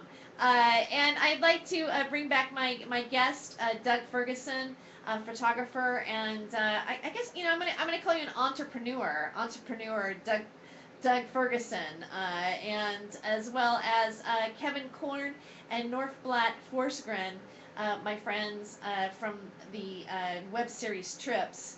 That we're working on. We're doing Trips After Hours. Doug, you should join us on After Hours sometime. It gets pretty wild. um, but one thing that I wanted to talk to Doug about. Oh, you know what? Before I go to Doug, I do want to make one more statement on the gun control situation. And one of the things is, I know this happened in California where they made it illegal for a person to have marijuana and a gun together because you're not. It became an issue of being a gun owner and having marijuana, or even, and which would qualify you as like being discriminated against for being a medical marijuana patient, and you wouldn't be able to carry a firearm. You won't be able to protect your stash. Right. You're legally doing something that for the first time in history you're able to do legally, and you're not able to do illegally because you have to have a fucking gun to keep all these fucking people from robbing your ass. Right. The only people that are gonna have guns are the fucking criminals. Well, yeah. If I own my gun legally and I drive through a Walgreens or a CVS and I pick up my antibiotic prescription that was prescribed to me by a doctor for my whatever my illness is, and I drive out that parking lot and I take those pills, and I'm still behind the wheel of my car, I can still have my gun then legally, right? Yes. And you could probably have like pain pills. Because it's considered an illegal drug and therefore federally illegal, and therefore it's in conflict with the law like totally fucking crosses itself out. Like there was a friend of mine that was growing for a friend of mine who is a patient, and he sold two bulletproof vests to some security guards that were working in a dispensary in Southern California, and the place got raided, and the vests were confiscated, and in his vest was his business card, and they showed up at his house. He got into his car to leave, and he still lived with his parents, and the feds had guns drawn on him, and he's like, holy shit, He gets out. He has these blow darts, like just sort of like they're big long tubes that you just, and these blow darts. He brought them over to our house, and I watched the guys play around with them. He had these blow darts. They were gonna get him. They said that's a firearm, and they were going to go after him for having, because he had marijuana on him too, for having drugs and firearms, considering the blow darts. So they took him in, and they investigated him. Nothing happened to him, but imagine if you just got pulled over on your way to go camping? I know. Yeah. Because who doesn't want to smoke weed when they're camping? It's getting ridiculous is what's happening. I think what's happening is a lot of stuff is coming to light to the people, to the citizens of this country. And people are starting to get pissed. People are starting to question the media, and people are starting to question their representatives, and the representatives of the media and the bigwigs. I think I think they're trying to strategically place their chess pieces without showing us the entire scenario. Well, they're running scared because, of course, now with the internet, things can get out and things can be publicized that before would only be shown on the news. And of course, you saw what they wanted to show you. No, exactly. And with the internet, you can Google anything and get answers. Although sometimes the answers aren't correct, but you can get information that you certainly wouldn't get on Channel 4 or Channel 7 News. Like this show right here. Well. Exactly, and I think that they're scared of that. And Well, they should be. No. I hate to be devil's advocate, but that's all the more reason they should just legalize marijuana, because maybe they could just, get us all high and we'll just forget about what's going on and get complacent again for another Yeah, but 25 years. but I don't think that, like, for me, getting high made me see what they were doing in some ways. And I'm certainly not complacent about it. So I'm not sure if the theory of like, giving them drugs, like this drug or this plant is doing that, is actually doing that to us. It may be doing kind of the opposite. I mean, granted, there are some people that are just going to be potheads, and they're just going to be, they're just going to chill out on the couch and, not get anything done, and, there are people that are, the stereotype is a stereotype for a reason. But not everybody that uses it to that level, just like not everybody drinks to, so that they're a bum on the street. And I don't mean to say it in these crude terms, but these are the stereotypes. They're not Foster Brooks. I don't know if you remember who that was. Back in the 70s, this guy did a routine in all the different, variety shows. This drunk character. Yeah, that guy. My Uncle Foster was a nice guy. I just because he drank a lot, leave a little lost sometimes. Doesn't mean that he wasn't a nice guy. Right. What about the admitted pot smokers like Chelsea Handler and Bill Maher? I mean, they seem to be functioning okay, and they seem to be able to do their job okay. Yes, and that, I don't know about Bill Maher all the time. No, I'm just kidding. Well, even like, Jennifer, what's her name? She was married to Brad Pitt. Jennifer. Aniston. Right. She's been pretty out about it. A lot of entertainers are pretty out about smoking weed. Pot's no big deal anymore. Why do they act like it's a criminal thing like heroin? A category 1? That's a very big question. Why? Why are they doing that? I'm hopefully that they're getting close so that isn't that way. But I'll tell you why I think it is that way. Would you like to know what I think? I believe that it's because the pharmaceutical companies, is one factor. It's that, it cures cancer, and it cures a lot of other diseases, and it's kind of like almost like a miracle plant. But the pharmaceutical company is not. Those drugs that we get or given, they're not really designed to cure us. I don't think we. Basically, look at our insurance companies that we're having. I'm calling them insurance companies now. The health insurance companies. We're just like cars now. We're just like cars. Now we're required by law to have insurance. At least that's how it feels. So we have our plan, and you get your plan according to what, like your income still? How is this gonna play out?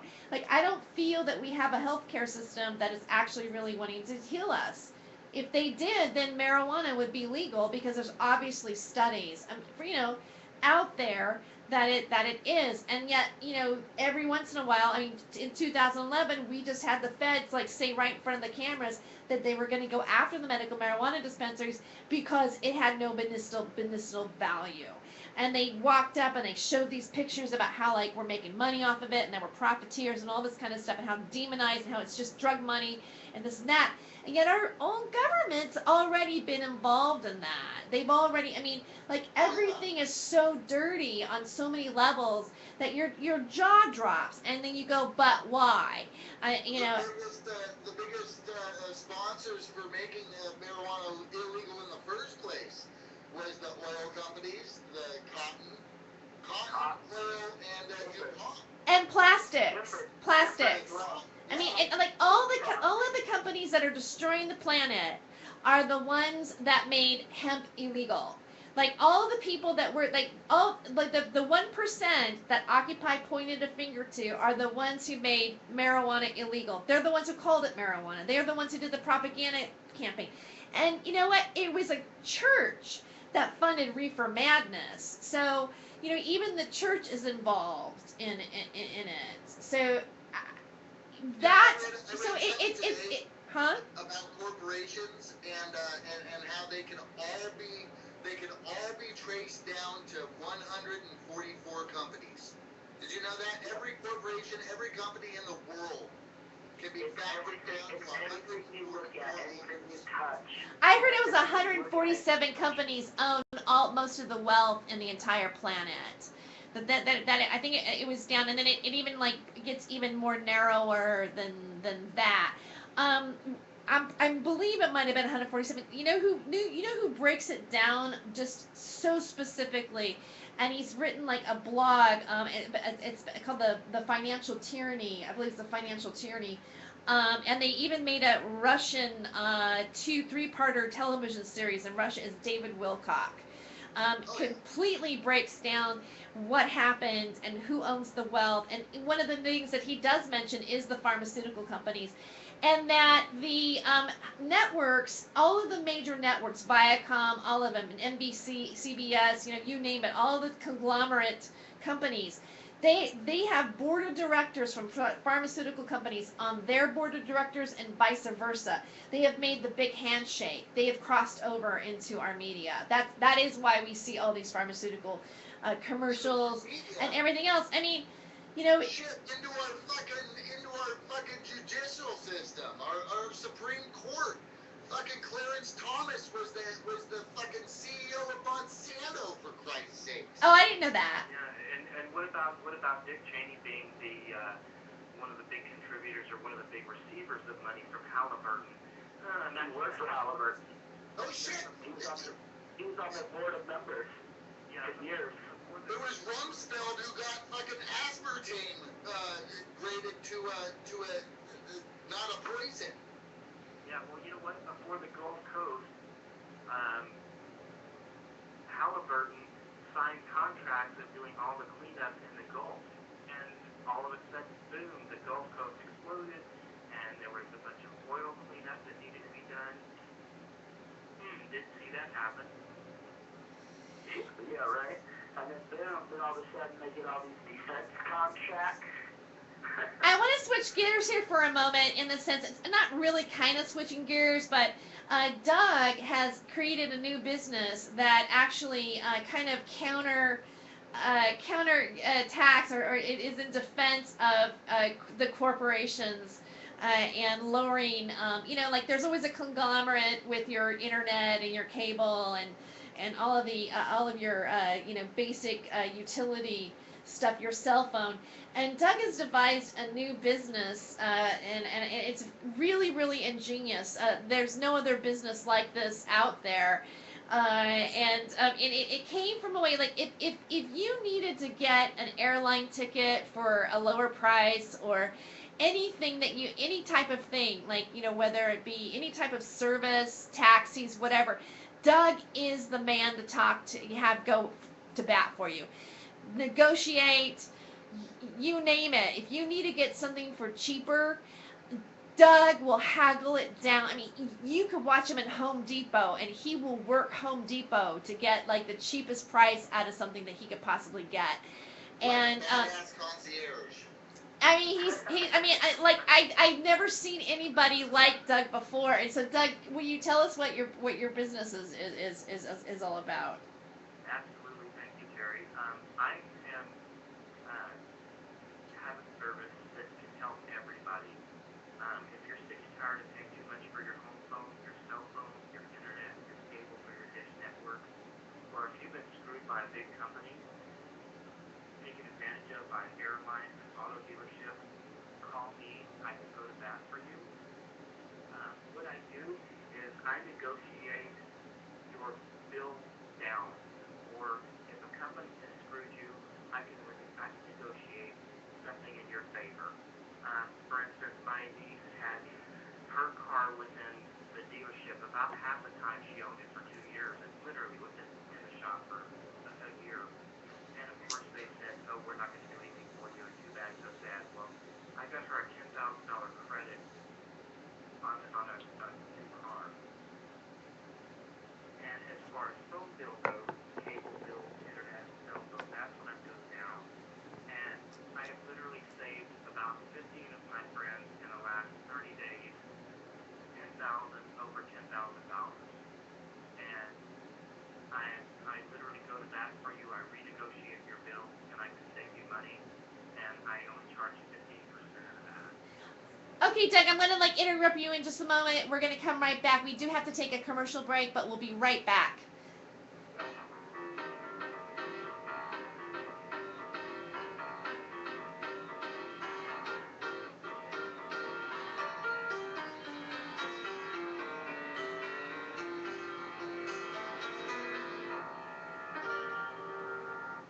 Johnson, former governor of New Mexico. Woohoo! Tonight's show is hopping. Now, Tara, I have found some music for you since you said none. Oh, yeah. I got a song by the Tall Brothers called Kinda High. I'm kinda high. It's a cool song. Oh, cool. I got the pick by Chief Greenbud. Do you know Chief Greenbud? No. Okay, hold on. I'll give you the names. Just a minute here. Get ready. Hey, do you have Shel Silverstein's either The Great Smoke Off or Never? or even I Got Stoned but I Missed It? No. Really? Really. I only have what people send to me and tell me I'm allowed to play. Okay, so if I send those to you and tell you you're allowed to play them? Are you the artist? Oh, Shel Silverstein? I don't know. See, that's it. Normally, unless you're like a really big superstar and I just ripped your shit off, dare you call and complain to me, I'll give you shit on my network. But, I got 2 minutes on that. Usually it's like Chief Greenbud said, hey, I just got a new CD, I put this out, play this. The Tall Brothers, hey, we got Gotcha. out here, play this. I'm going to play it on your network.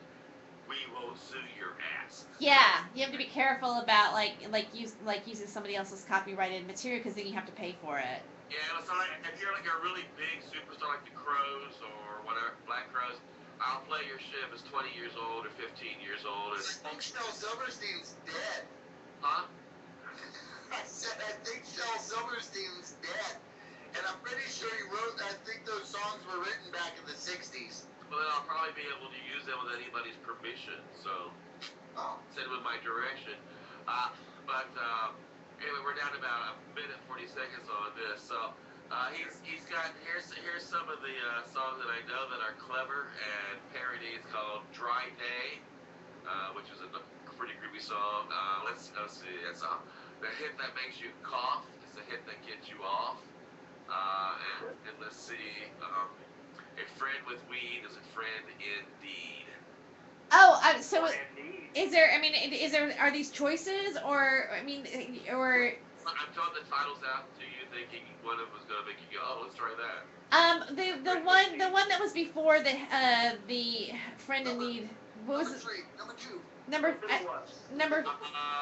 Let's see. The hit that makes you cough is the hit that gets you off. Yeah, that one. All right, let me drop that here. I like Chief Greenbud's work. He's a very clever individual. He's on the markets today. Okay, we're gonna play one more ad and then come back. Did you? So am I introducing it to it, or is it coming in after the break? Well, how do you want to do it? Well, I mean, it might be fun to I'd like to recap Doug's business, and then maybe play the song, and then maybe do you want to introduce it? Okay. Okay. All right. Cool. Okay. We're gonna do another 1 minute commercial, and then we're gonna come back. Okay. A friend with need is a friend in need. So, yeah. I didn't mean to Well, because she didn't send any songs tonight, and I didn't have I just had my hands full. I didn't have a chance to go find anything really clever. But I've got some clever music in my collections that on nights like this when nothing's been set forward, but we want something. I know you do at least one funny song per show. Yeah. I mean, anytime. I mean, like, I still need to get some MP3s of some of my friends and get my own stuff on MP3 so you can have some more other stuff rotating Yeah, I'm in. trying like hell not to be redundant even with the ads, and the commercials, the PSAs. I've only got like a handful of funny ads. But most of my PSAs are things like, if you died tonight and your mother took your estate across the United States, who would get your marijuana? Yeah. I'm just being facetious, but all my shit's like real serious crap. It doesn't really belong in a comedy show. All right, so let's see. We're going to bumper music and then back in.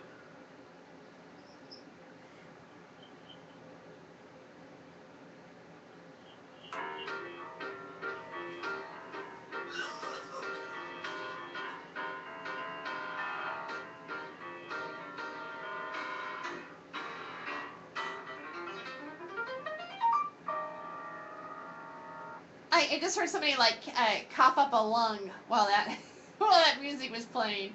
Is that I think that might be Kevin. Um, we're back with Hollywood Hemptress Hour on Time for Hemp on iHeartRadio. It's funny how only on a weed show would you hear somebody like cough up a lung on the break music. Usually there's a prospect that we use it for special effects. Right. Yeah, I wonder because at least you know that we're real, we're authentic, right? That was Doug Ferguson. He is our special guest tonight. And before the break, we were actually talking about a unique business that Doug has, and he's an innovator, and he's the best negotiator if you need to get your cell phone reduced or your internet package. He's literally saved $10,000 worth of money. What in the last 3 weeks? Did you say, Doug? Yeah, about 3 weeks. I've saved about a little over $10,000 for 50 people. So let's say that that I called. I said, "Hey, I need you. I'm paying a certain amount of money for my internet and my cable TV and my phone line, and I'm paying $185 a month, and I want to know if I can have this reduced, but I don't really want to like not have Showtime or HBO. What could you do Right. for If me?" you've had your service for more than 1 year, chances are I can get your phone services down. Cell phone services are a bit harder, but I just saved one of our friends, Terry, $60 a month, $720 a year on his cell phone service. Wow. Yeah, and I saved our other friend who, you know her is Miss Jay. Uh huh. I saved her $600 on her cell phone and her home phone and her internet, and that's not even including cable because she doesn't have cable. Oh yeah. Wow. So I mean, like, but what do you? I mean, and the person's not having to like let go of something. I mean, what? How are you? What is? How do you run me through it? Like, if you were to take a phone call, what would you? How do you? What areas are? Where are you That's a getting the team of reductions at? PIs that takes revealing pictures of the folks and blackmails them. I literally just renegotiate your bill with some secrets that I know from a couple of attorneys from the cable company and the phone company, and they've given me inside information. Oh, And so I literally just renegotiate your bill, and I charge 15%. If I save you $500, you pay me 75 bucks, and you can't even get that return in a casino. wow. That's pretty cool. So now where can? Hold still, I gotta write this down. It's called what? DougSavesYouMoney.com? Is that what that's at? Yep, it's on Alright, I'll write that. money.com. Now, is that spelled out U as in Y-O-U or just U? No, Doug, D-O-U-G, save, S-A-V-E-S, money.com. That's the job working for you. I found over the years, if you call them up and start out by saying, I know you don't get paid enough to put up with people like me, but, and then you just rip them a new asshole and let them know you hate their company. Uh, I, I And feel then like next time you got this free service, which by the way, am I listening? For Tara, for your birthday, I will call up anybody you know who you've not wanted to bitch them out for you. That's a gift. That would be great. That, just in case anybody wants to know, that the person that's speaking right now is Casper Leach, who this is his network, Time for Hemp, and he's actually helping out with the board tonight. You wear multiple hats because you have your own show here. You are Time for Hemp. You started Time for Hemp. Thank you for saying so, and thank you too for allowing me to jump in with your friends in the conversation, because we've spoken about this before. And it is not, anybody listening is not polite to the board off. Just jump in sometimes.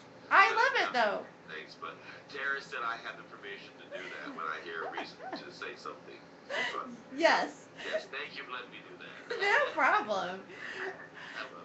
I love you. Well, I love you too, and I mean, and I love that because we're on iHeartRadio. Duh. All right.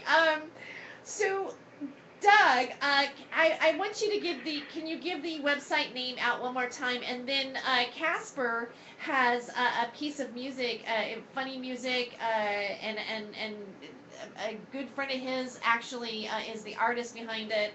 And we're going to listen to here on the Hollywood Hemptress Buzz Moment. This is the Hollywood Hemptress Hour Buzz Moment. But Doug, where can our listeners find your website at again? Well, you can find me at DougSavesYouMoney.com. And that's youmoney.com. Correct. Great. I think it's a great name. I saw your website today, and it's just amazing. And also, you will be seeing DougSavesYouMoney.com in my Twitter feed and also in my social networking as well. So, because I'm going to help Doug market his business. And I'll help you save money, Terry. Thank you. Doug actually helped me today. Because I'm looking Verizon. I want to get a router on my Verizon because I don't have a strong signal in my bedroom here, and I want to also be able to travel with something that if I need to do the show in my hotel room after I get done performing, I could just do it. And one of the email I got was misleading. It said free router with free activation with 2-year commitment, $20 a month.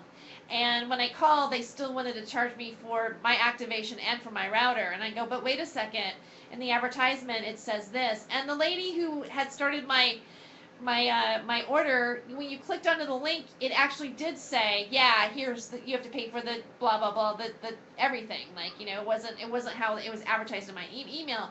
And I go, I don't like this. I go, this is bad marketing. If it says something here and you go here and it doesn't go together, then I don't that's misleading and I don't feel good about it. So I'm going to cancel the order. And Doug called them up, and now I have a number to call. Haven't done it yet. I'll do it tomorrow. I have a number to call to actually get what I wanted with the $20 a month fee. So Doug's good, and I don't know how he did it. I don't know. I mean, I tried to do it when I was talking to Lady on the phone.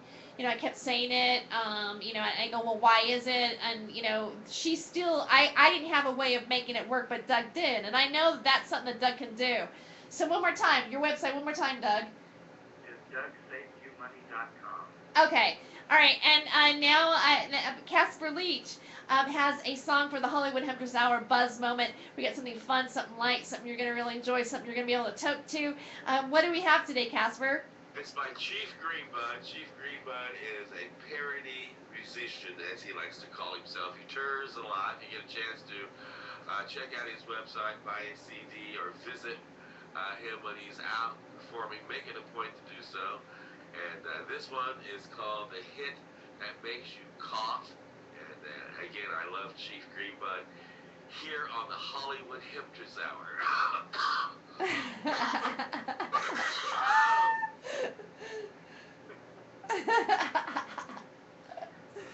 Is that your lung? I may not be a doctor, but it looks like it's come undone. The good news is you're gonna catch a buzz like you never thought. 'Cause the hit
somewhere out there, there's a hit that's gonna knock you down. When you smoke it, you'll know it. When you're convulsing on the ground, though you may be in agony, here's a pleasant thought. It's the hit that makes you cough and gets you off. Though you may be in agony, here's a pleasant thought. It's the hit that makes you cough. It's the hit that makes you cough. It's the hit that makes you cough and gets you off. You've been listening to Chief Green Bud on the Time for Him Broadcasting Network all around the world on iHeartRadio, Tumblr, SoundCloud, iTunes, all around the world where people get together with their buds and take time for him. Please share this network with your friends. We are a growing group of people who are attempting to change the world by letting everybody know how important it is to take time for him. Now, back to the Tara Joyce Show. Oh, thank you, Casper. I really loved the song that you shared with us tonight. It's always a pleasure to find out what you're going to be playing and bringing to the table. You know, I just love it. So I'm actually here with North Blatt Forsgren and Kevin Korn from Hardcore Entertainment, also from Trips, and my friend Doug Ferguson of DougSavesYouMoney.com. Welcome back to the show. Welcome back from our little song break there. And I love hearing all the coughing that goes on while we take breaks. Doug, do you have any moto with you? Are you smoking? You know what? I quit. No, actually, I just ran out. No, you know what? Actually, I do have some. Oh wow. I should have lit it up in celebration. Yeah, yeah. Doug is in you're in Southern California, Yes, so yes. and we You guys are changing the world one hit at a time. yes. That's You're blazing to the blunt truth. oh, we're blazing to the blunt truth. Yeah, that is my slogan on Hollywood Hemptress Hour is blaze to the blunt truth. Let's talk a little bit about you're very familiar with that phrase because you've kind of re-cleaned up and redesigned my logo and everything. And Doug actually has designed some really lovely stuff. It's actually Hollywood Hemptress Hour merchandise, and we are actually on Cafe Press. What is our actual? Is it our site? Is it cafepress.com/Hollywood Hemptress Hour? Is that what it is? I believe that's what it is, Terry. Yeah. And he's designed a few cards, funny cards, as well as we've got T-shirts, and we've got a Hollywood Hemptress Hour clock, and I mean it's amazing what iPad covers, shower Any curtains. kind of merchandise you can think of. We have probably about 18,000 pieces of merchandise. Maybe 1,800. No, about 18,000, about 15,000. We have 60 designs, and we have about 300 items per design. Yeah. And Doug, you came up with some really great things. One of the bestseller ones is it's a rainbow pot leaf that's selling quite a lot, isn't it? Yes, yes. And not to mention our ice cream, you scream, we all scream for hot brownies. Yeah. That's going to. We've got there's one that I like that it's gluten free and it's just like pot leaves. Yeah. Yeah. Yeah, we have the slogan "Got Pot." We've got a bunch of really cool designs. One Love designs. We even have happy birthday cards with a cupcake with a joint sticking out of it like a candle that's lit on fire. Yeah, we've got some. It's pretty good stuff actually. We've also we sold some coffee mugs too, didn't we? Yes, yes. Just say no to Big Pharma. Oh yeah. Just say no to Big Pharma.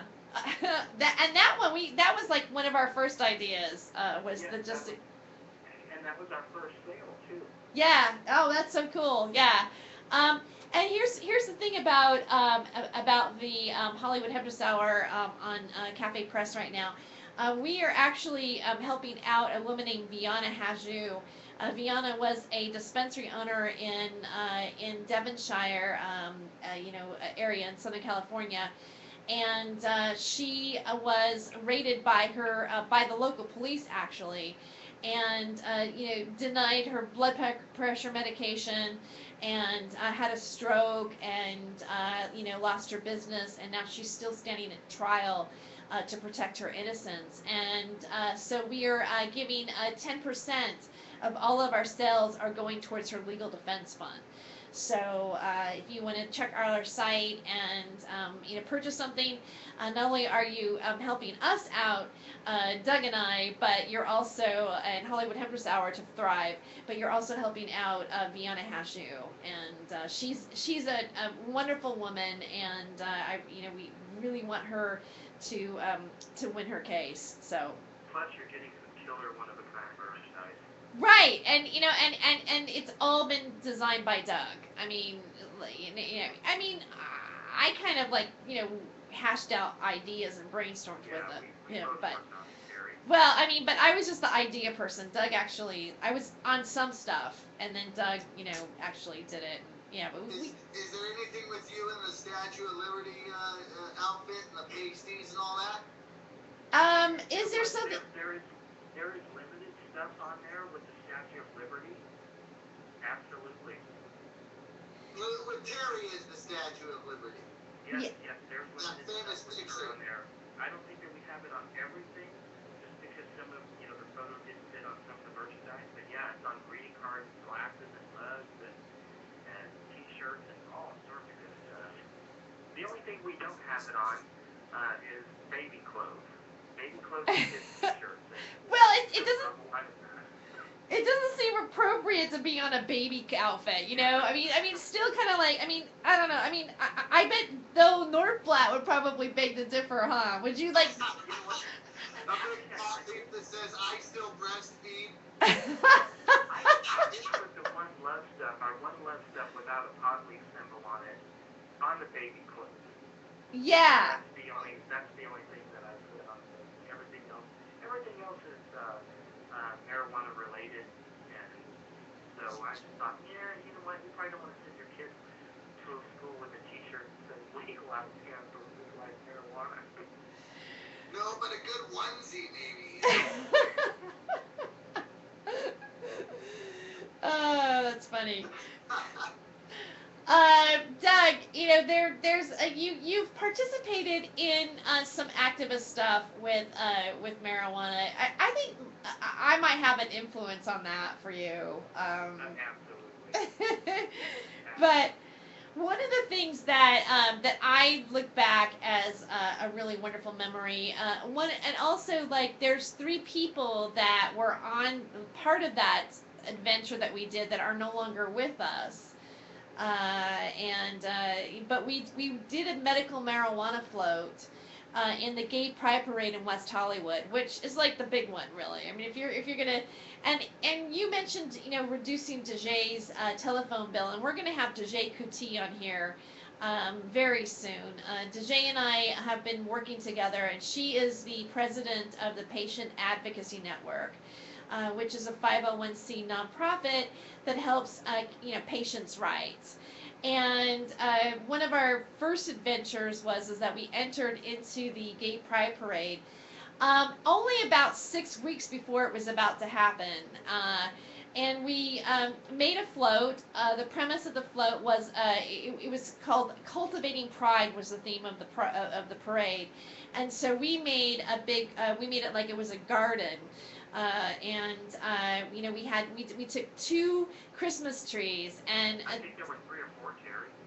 I think it was just 2. Well, it might have been 3 or 4, but it was supposed to be 2 buds. It was like two buds that they made the Christmas trees look like buds, and it was supposed to be like LA Confidential, and it was LA Confidential, and it was like an indica. It was another.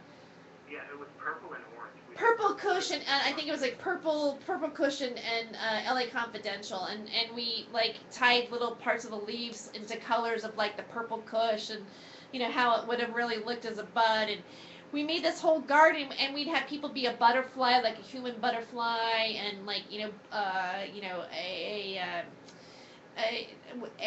queen bee, and the sun, and blue iris was a blue iris, and A fairy.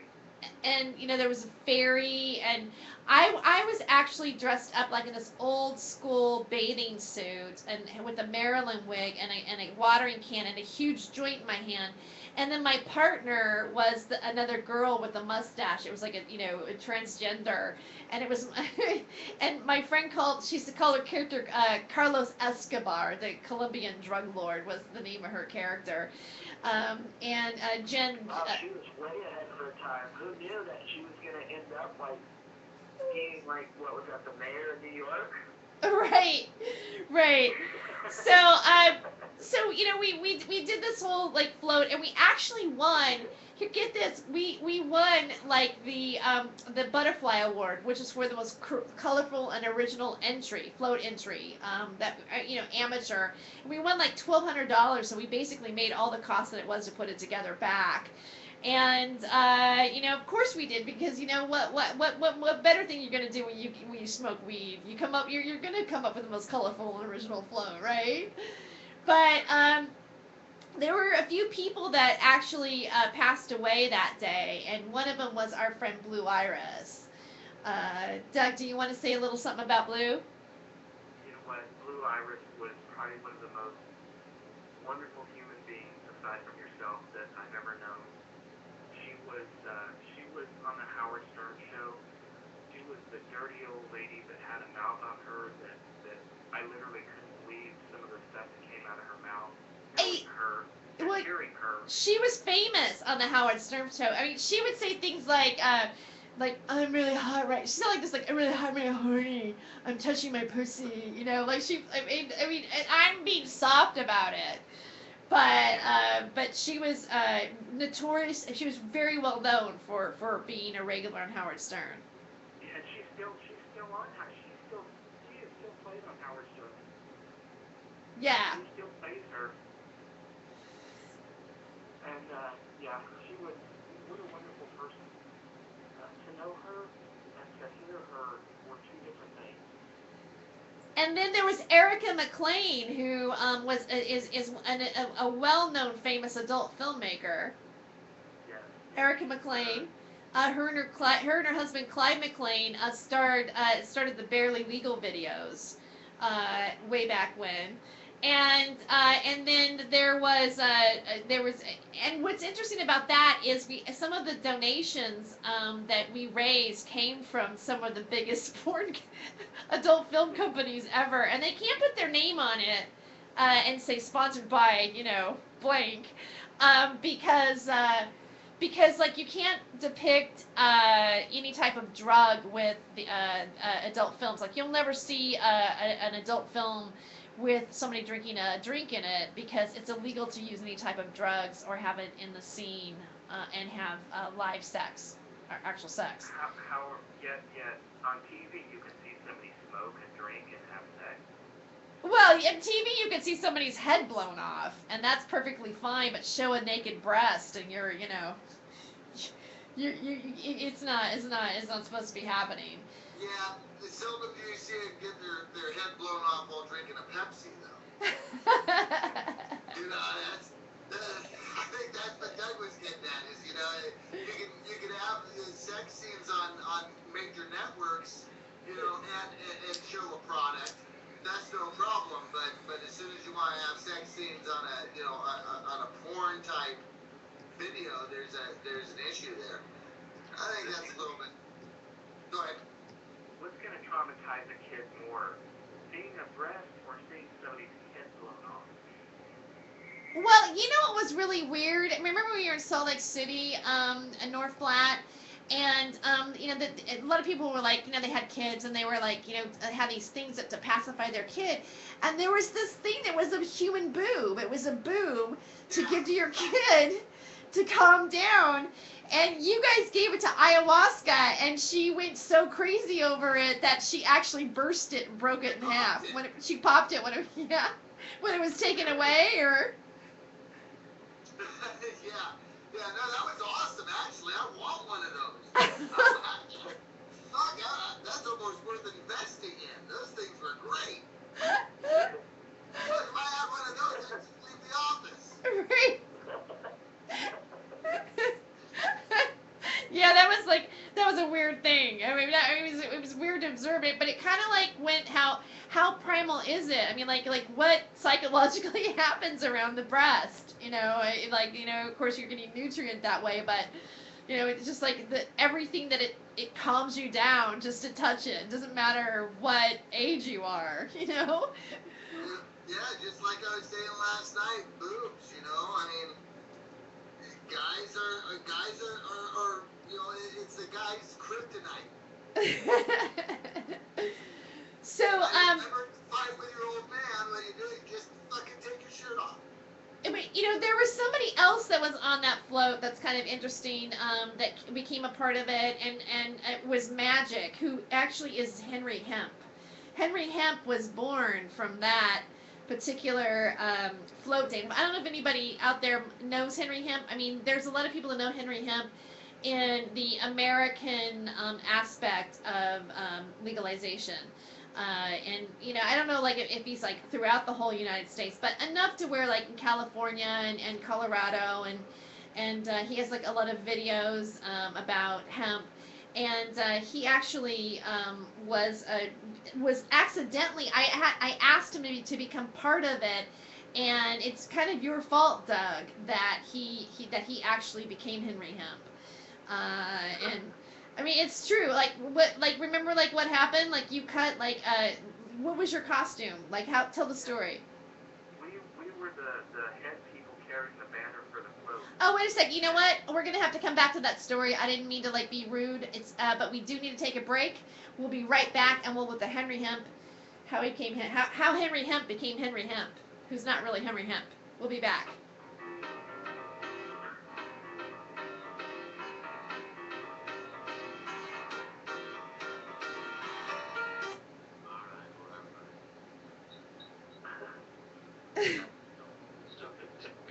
How rude.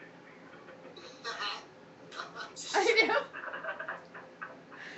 We can take a break during the Henry Hemp story, right? No, I'm kidding. That was really funny. How Henry Hemp became Henry Hemp. How Henry Hemp's not really Henry Hemp. Somebody's had some hemp.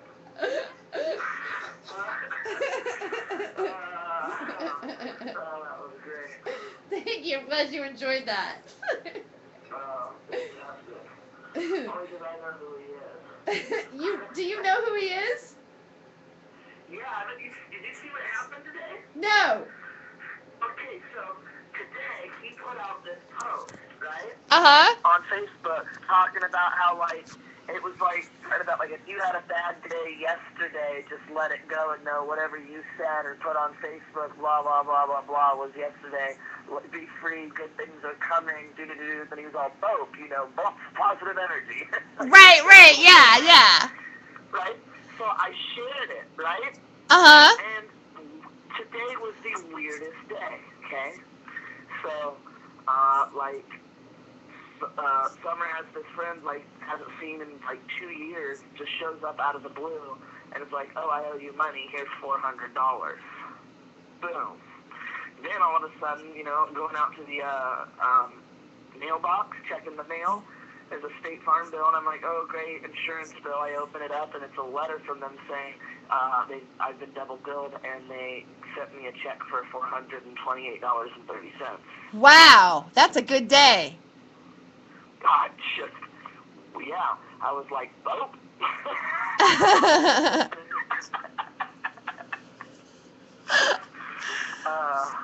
Hilarious. So you shared his thing, and so then what happened? That's it? I did that this morning. I shared that this morning with my phone because I don't have, my internet. My DirecTV showed up, but they only did my satellite. I have to wait for the CenturyLink to come the next couple of days to do the internet. I'm still waiting on them. And so I did it for my phone, and then after that, the rest of the day went just like that. Awesome. Wow. Yeah. It's always nice when you get money in the mail. Oh, I know. Right? Or somebody you haven't seen in 2 years because they owe you money shows up with your money and interest. Right. It's like, Because you haven't seen them in 2 years because they owe you money, and it's like, you know what? It's not about the money; it's about the friendship, and you don't have to ignore me because you owe me money. exactly, and we didn't expect them to have the money, you know, like that wasn't even like in our thought. We were just like, oh, hanging out, and they're like, oh, by the way, boom, here you go. We're like, okay, that's a good start. We're like, that's a great day. Did we lose? And then go out to the mailbox a few hours later and get another chunk of money. It's just like, holy moly. Did we lose North Flat? Oh shit, where'd he go? God damn it. He's probably smoking. He's probably smoking in the bathroom. Smoking in the boys' room. Yeah. I'm back in like a minute and a half. I'm gonna have Jeffrey Peterson on Friday again, but he's gonna call in as Gary Busey. Have you heard him do that Gary Busey bit? Oh, it's hilarious. It's hilarious. I can't wait. I had him. That'd be awesome. Yeah, I mean, one time, when I was doing a normal show live with Radical Russ, I would do the second and the third Thursday of the month when we were on the normal network, and and Jeff called in as Gary Busey one time, and he was just so funny. I can only imagine. Yeah, I mean, it's just brilliant. I can't wait for it.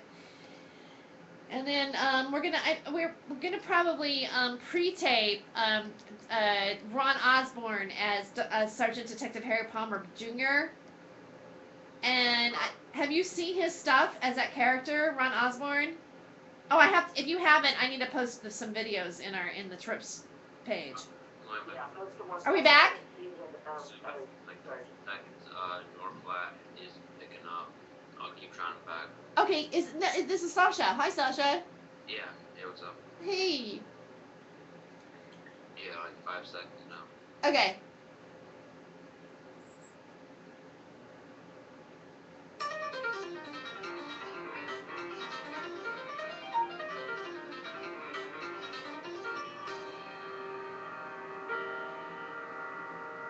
Welcome back to Hollywood Hemptress Hour on Time for Hemp Network on iHeartRadio. Thank you for tuning in. I'm Terry Joyce, your host, and right now I'm with Kevin Korn from Hardcore Entertainment. We lost North Flat for a moment, but you know how that is. He'll be back in a moment. And we also have our guest. It is Doug Ferguson from DovesSavesYouMoney.com. A brilliant new way of him negotiating your costs down. Special service by Doug Ferguson. Welcome back to the show, Doug. Thank you, Terry. And Kevin. We're still, I see North Flat keeps popping up on the Skype screen here, but he's not quite there yet. We were talking about the Gay Pride Parade where we did, I think, the very first medical marijuana float ever to be made in a parade or a Gay Pride Parade. I think it's just a parade in general. Like, you don't see, like, a marijuana float going down Macy's parade. But I do believe that one day it might happen. It could happen. Maybe there would be a Macy's parade. Cannabis hemp float coming on down. That would be fun. But we were talking about Henry Hemp and how he became Henry Hemp. And Henry Hemp really isn't Henry Hemp, but he is Henry Hemp. And so, I had to put together a float. The guy who designed it was out of town. I needed help. Doug was there that day. We were going to the hardware store. I went through down a list of people to help me put it together, and the only person who answered the phone to do it was Henry Hemp, who we worked on a movie called Dirty Jokes the Movie. He said yes. He loved weed. He was inspired by the legalization of it and we asked him to be part of the parade as well. And we were all at my house. I used to live on Fountain Street, which is in West Hollywood. It was right behind the House of Blues, kind of, and it was very close to the parade route. And so I had Doug over and a bunch of people over, and it was like we had been like working until like 3:30 in the morning. We weren't even really even gonna sleep. And Doug had a friend. He and a friend were gonna like carry the banner and wear these like marijuana leaf heads, that he was gonna make out of green foam. And one of them he made a little bit too small. I don't know. I'm going to give it over to you, Doug, to tell the rest of the story. Yeah, one of them I made a little bit too smaller for some county water. And Magic said, I'll take that. So he went and headed the parade with me. And from that, he kept it, and Henry Hemp was born. Well, I mean, here's my version of it. See, Magic was passed out on the couch, and Doug was like cutting the piece away, and Doug looks at me and goes, Terry. He goes, Terry, I did it. Do you think that like Tanya has some wig tape? And I'm like, I don't know why. And he goes, because I cut it. This is too small for my head. And I go, well, don't you want to do the thing with the circle around your head? And Doug goes, yeah. And I go, well, just make another one. I go, Magic will figure something else to do with it. And so we just gave it to Magic because he didn't have a costume. So when we were getting judged by the judges, like we're waiting for the judges to judge us before it starts, and Magic, like he did do something with it. He had the piece on his head. He took like part of he took these marijuana leaves that we had going around the float. He put it around his neck. He put it around his arms. I mean, it looked really good. And Doug's looking at me. Doug goes, Terry. He goes, Doug looks better than I do, doesn't he? Doug looks better than me. And I looked at you and I go, well, maybe you might want to put a few more leaves around you. And so Henry Hemp was so excited that he went down on Hollywood Boulevard and watched the Boulevard, and people just gave him money. And he called me up and he goes, look, people gave me money. They love me. They asked me to take pictures with them.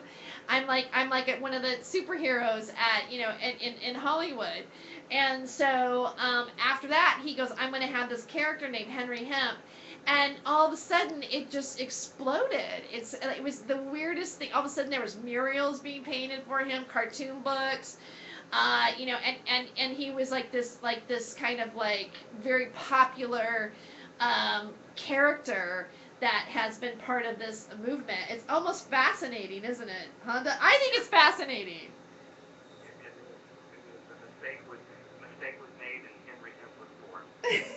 Mistake was made and Henry Hemp was born. An opportunity not. You never know, I mean, you never know when your moment is to like turn a page and come up with this great moment of creativity. It is actually we're about ready. We're almost done with the show. We have like two minutes left with the show. We did lose North Flat for some reason. That happens. We probably won't be able to get him back. So we're going to say thank you very much to North Flat for being here. Oh, wait. It's more like 10 minutes? No, like 10 minutes. No, we have more show. Okay, yay. That's kind of like being a little kid and going, you have to go to bed. No, you get an extra 10 minutes. Or maybe it's equivalent to like going, oh, I'm at a pot, and then all of a sudden you find a nugget, or it's kind of like getting a check in the mail, that you didn't expect, and you're like, wow, I got money, because you were telling It's kind of like having a garage sale, and you find marijuana in a boot or somebody's jacket pocket, like we did with Blue Iris. Oh, that's right, we did, and you guys gave it to me, didn't you? Was it hash? Was it hash? I didn't want to say that, but... That's okay. I think it was more than marijuana. It was hash in the boot that I bought. Yeah. And we said it was like she gave me the gift. It was meant. And then we're thinking after her garage sale, we're thinking, we didn't check the pockets on any of the clothes we sold. God knows what went out. Right. Other than happy customers. But you guys got no complaints. No, not at all. No. I'm getting little messages like, can we call North Flat's cell phone? Yeah, let's give it a try. Yes. We'll see if he comes back. So, where else can we go with, we've like covered, gun control, with marijuana. Do we want to like revisit that that conversation a little bit, or? Um, as far as marijuana, I think it's really interesting. A really good topic, I think, for marijuana would be, um, why isn't it legalized when we have a president who openly admits to smoking marijuana? He had openly admitted to using it as recreational. Uh-huh. He even actually said he had done cocaine. He had been, oh yeah, I did cocaine a couple of times. Like, he blew it off and just like, you know what I'm saying? Like, okay, this guy smokes pot. I mean, because if you don't do drugs and someone's like, have you ever done drugs? You don't just go, oh no. You know what I'm saying? Like, oh, if they don't do drugs, they're like, no, I don't do drugs. I don't do it. I've done coke a couple of times. I used to smoke pot. What about that? All nonchalant. Who does that? Your call has been forwarded to an automatic voice message system. Hey, it's Northflat. That's not, but I don't think that's Northblatt's number that's being called right now, is it? Is it, Doug? Can you look at the screen? Is it 678? Because I was going, oh my God, who's going to show up here on the show? Who's gonna be woke up at 2:00 in the morning? Right, guess what? You're on Hollywood Hemptress Hour. Do that little Homeland Security bit. As far as medical marijuana and the recreation of it, what about the recreation of pharmaceuticals like Oxycontin Yeah. and Vicodin and all that? Nobody talks about that. Everybody talks about, oh, medical marijuana and, the people that use it just to get high. Well, what about the people that use pharmaceuticals just to get high? Absolutely. I think they should legalize. Well, my idea is, here's, you get one drug, or you say legalize marijuana, and another drug's going to become a problem. It'll be, methamphetamine, heroin, methamphetamine, something along those lines. That'll become more of abundance, and it'll just keep doing it. It'll perpetuate it. What we need to do is do like these other countries are doing. We need to legalize everything, whether it be Oxycontin, whatever, make outlets, ways for people to buy it, obviously, legally. You can find a way to tax this stuff, and actually make money. And then you take that money that you make and you put it back into educational programs and rehab centers. And and at first, like when they did this in Portugal, at first they saw a spike, like in the amount of drug users and people checking into rehabs. It just kind of exploded. And still to this day, they don't really know if that spike happened because they legalized it and everyone's like, woo-hoo, party time. Or if it was people who were actual users just coming out of hiding, or, coming out and saying, well, I do these drugs. They start more people openly admitted it. But as the years went by, they spent money in educating the upcoming generation. Those numbers have just sank. They have hardly anybody using drugs. I mean, people smoke pot and stuff, but they're not using Oxycontin, heroin, crack, cocaine. They're not doing these drugs. These are very, very small few people that are doing it, tiny amount for the amount of population they have. And it's staggering how they, went from being one of the worst drug economies to one of the lowest by just legalizing them. You guys, I want to bring something up really quick. I mean, this is a little bit off the subject matter, but how like on Facebook, because of the fact of what you look at or what you're associated, there's always like an advertisement on the sidebar. It's so funny, but like right next to my right, it says Tommy Chong's Evil Bong.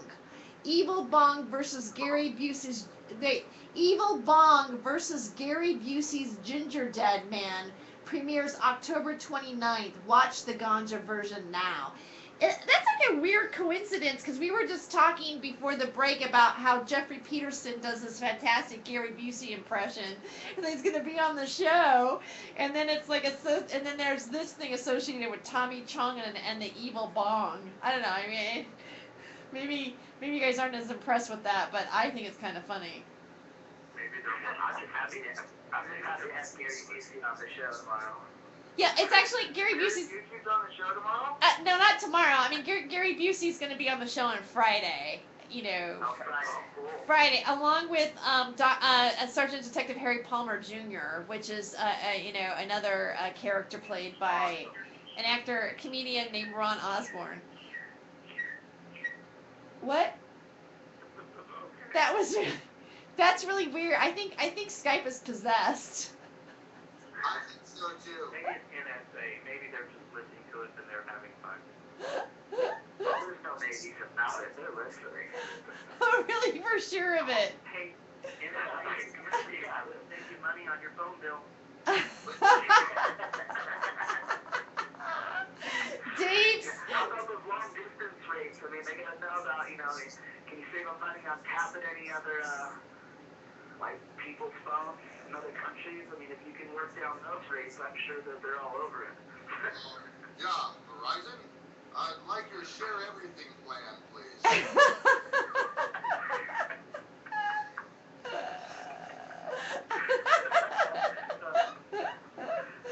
That's what they send you the email and they go, don't worry about reading anything, just click the I agree button.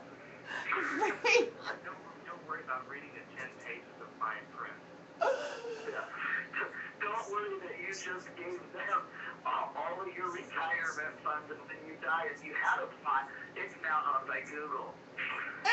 But didn't you like when he came out when Edward Snowden came out and admitted about the NSA? I was like, I knew it, and I wanted to call my mom and go, see, I'm right. I'm not just smoking too many bong hits, I knew they were listening to us, huh? Everybody that you would have told that to, they turned around and said, well, he's a traitor. Oh. I got so pissed.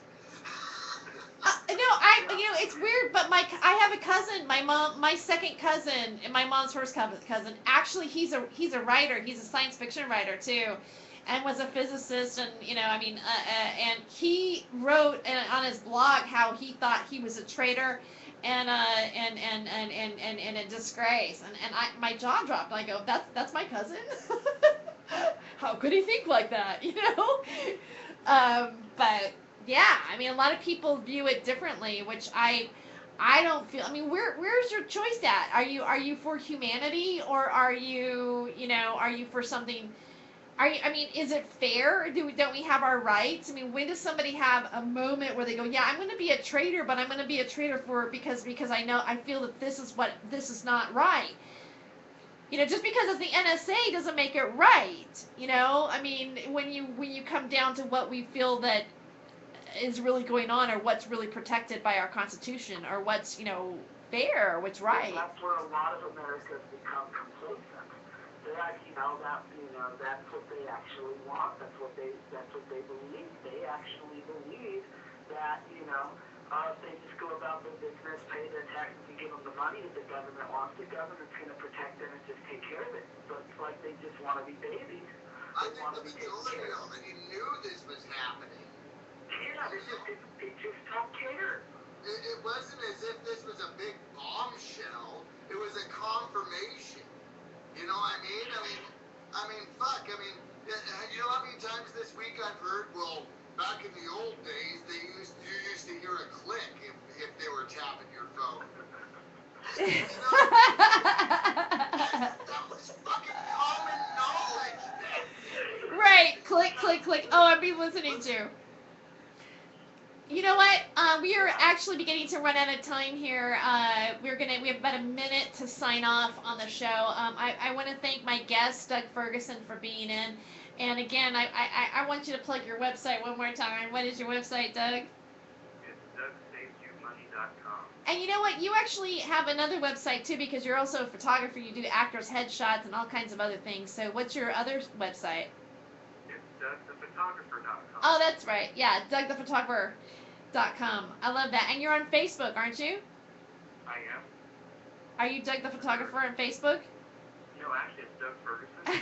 and I literally pulled up somebody else's profile that said Doug Ferguson, and it's this guy that's like having a really shitty attitude. He's got his finger pointed up the world. And it's like, crap, I hope people don't think that's me. Oh my God. He's not the one who's flipping off the world. He's the Doug that has a smile in his face. So, Kevin, what would you like? Let's plug ourselves. Yeah, absolutely. You find me On Facebook, yeah, Kevin Korn, or at Hardcorn ENT, also on Twitter at Hardcorn Comedy. Also in the groups at Group Trip to Trip, that's for our show Trips. Also on, I believe, your YouTube network, Hollywood Hemptress Hour, you can see our After Hours live stream video and web series for the After Hours trips. Yeah, and we're probably gonna move that over to like a Freedom of Joyce or a Trips, YouTube or whatever too. But right now it is on the Hollywood Hemptress YouTube, and I'm uploading them after every show, and we're posting on our group Trips. You can find me at HollywoodHemptressHour.com. I'm also on Facebook. I have a Freedom of Joyce show. That's at Facebook/Freedom of Joyce, and then you can also have a Facebook page on Hollywood Hemptress Hour, which is Facebook.com/Hollywood Hemptress Buzz. And thank you so much for listening to us. I'm Terry Joyce. This is Hollywood Hemptress Hour. You have been listening to and a part of the Time for Hemp Network, because it is time for hemp, and you're listening to iHeartRadio. Thank you for listening. We'll be back tomorrow night.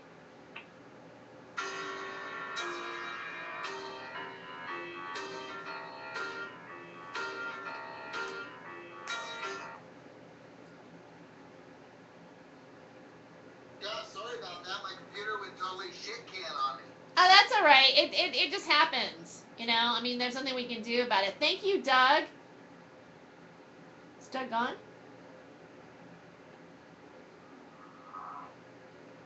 Yeah. Thanks, Sasha. That was awesome. That was a great show. It felt good. That was a really good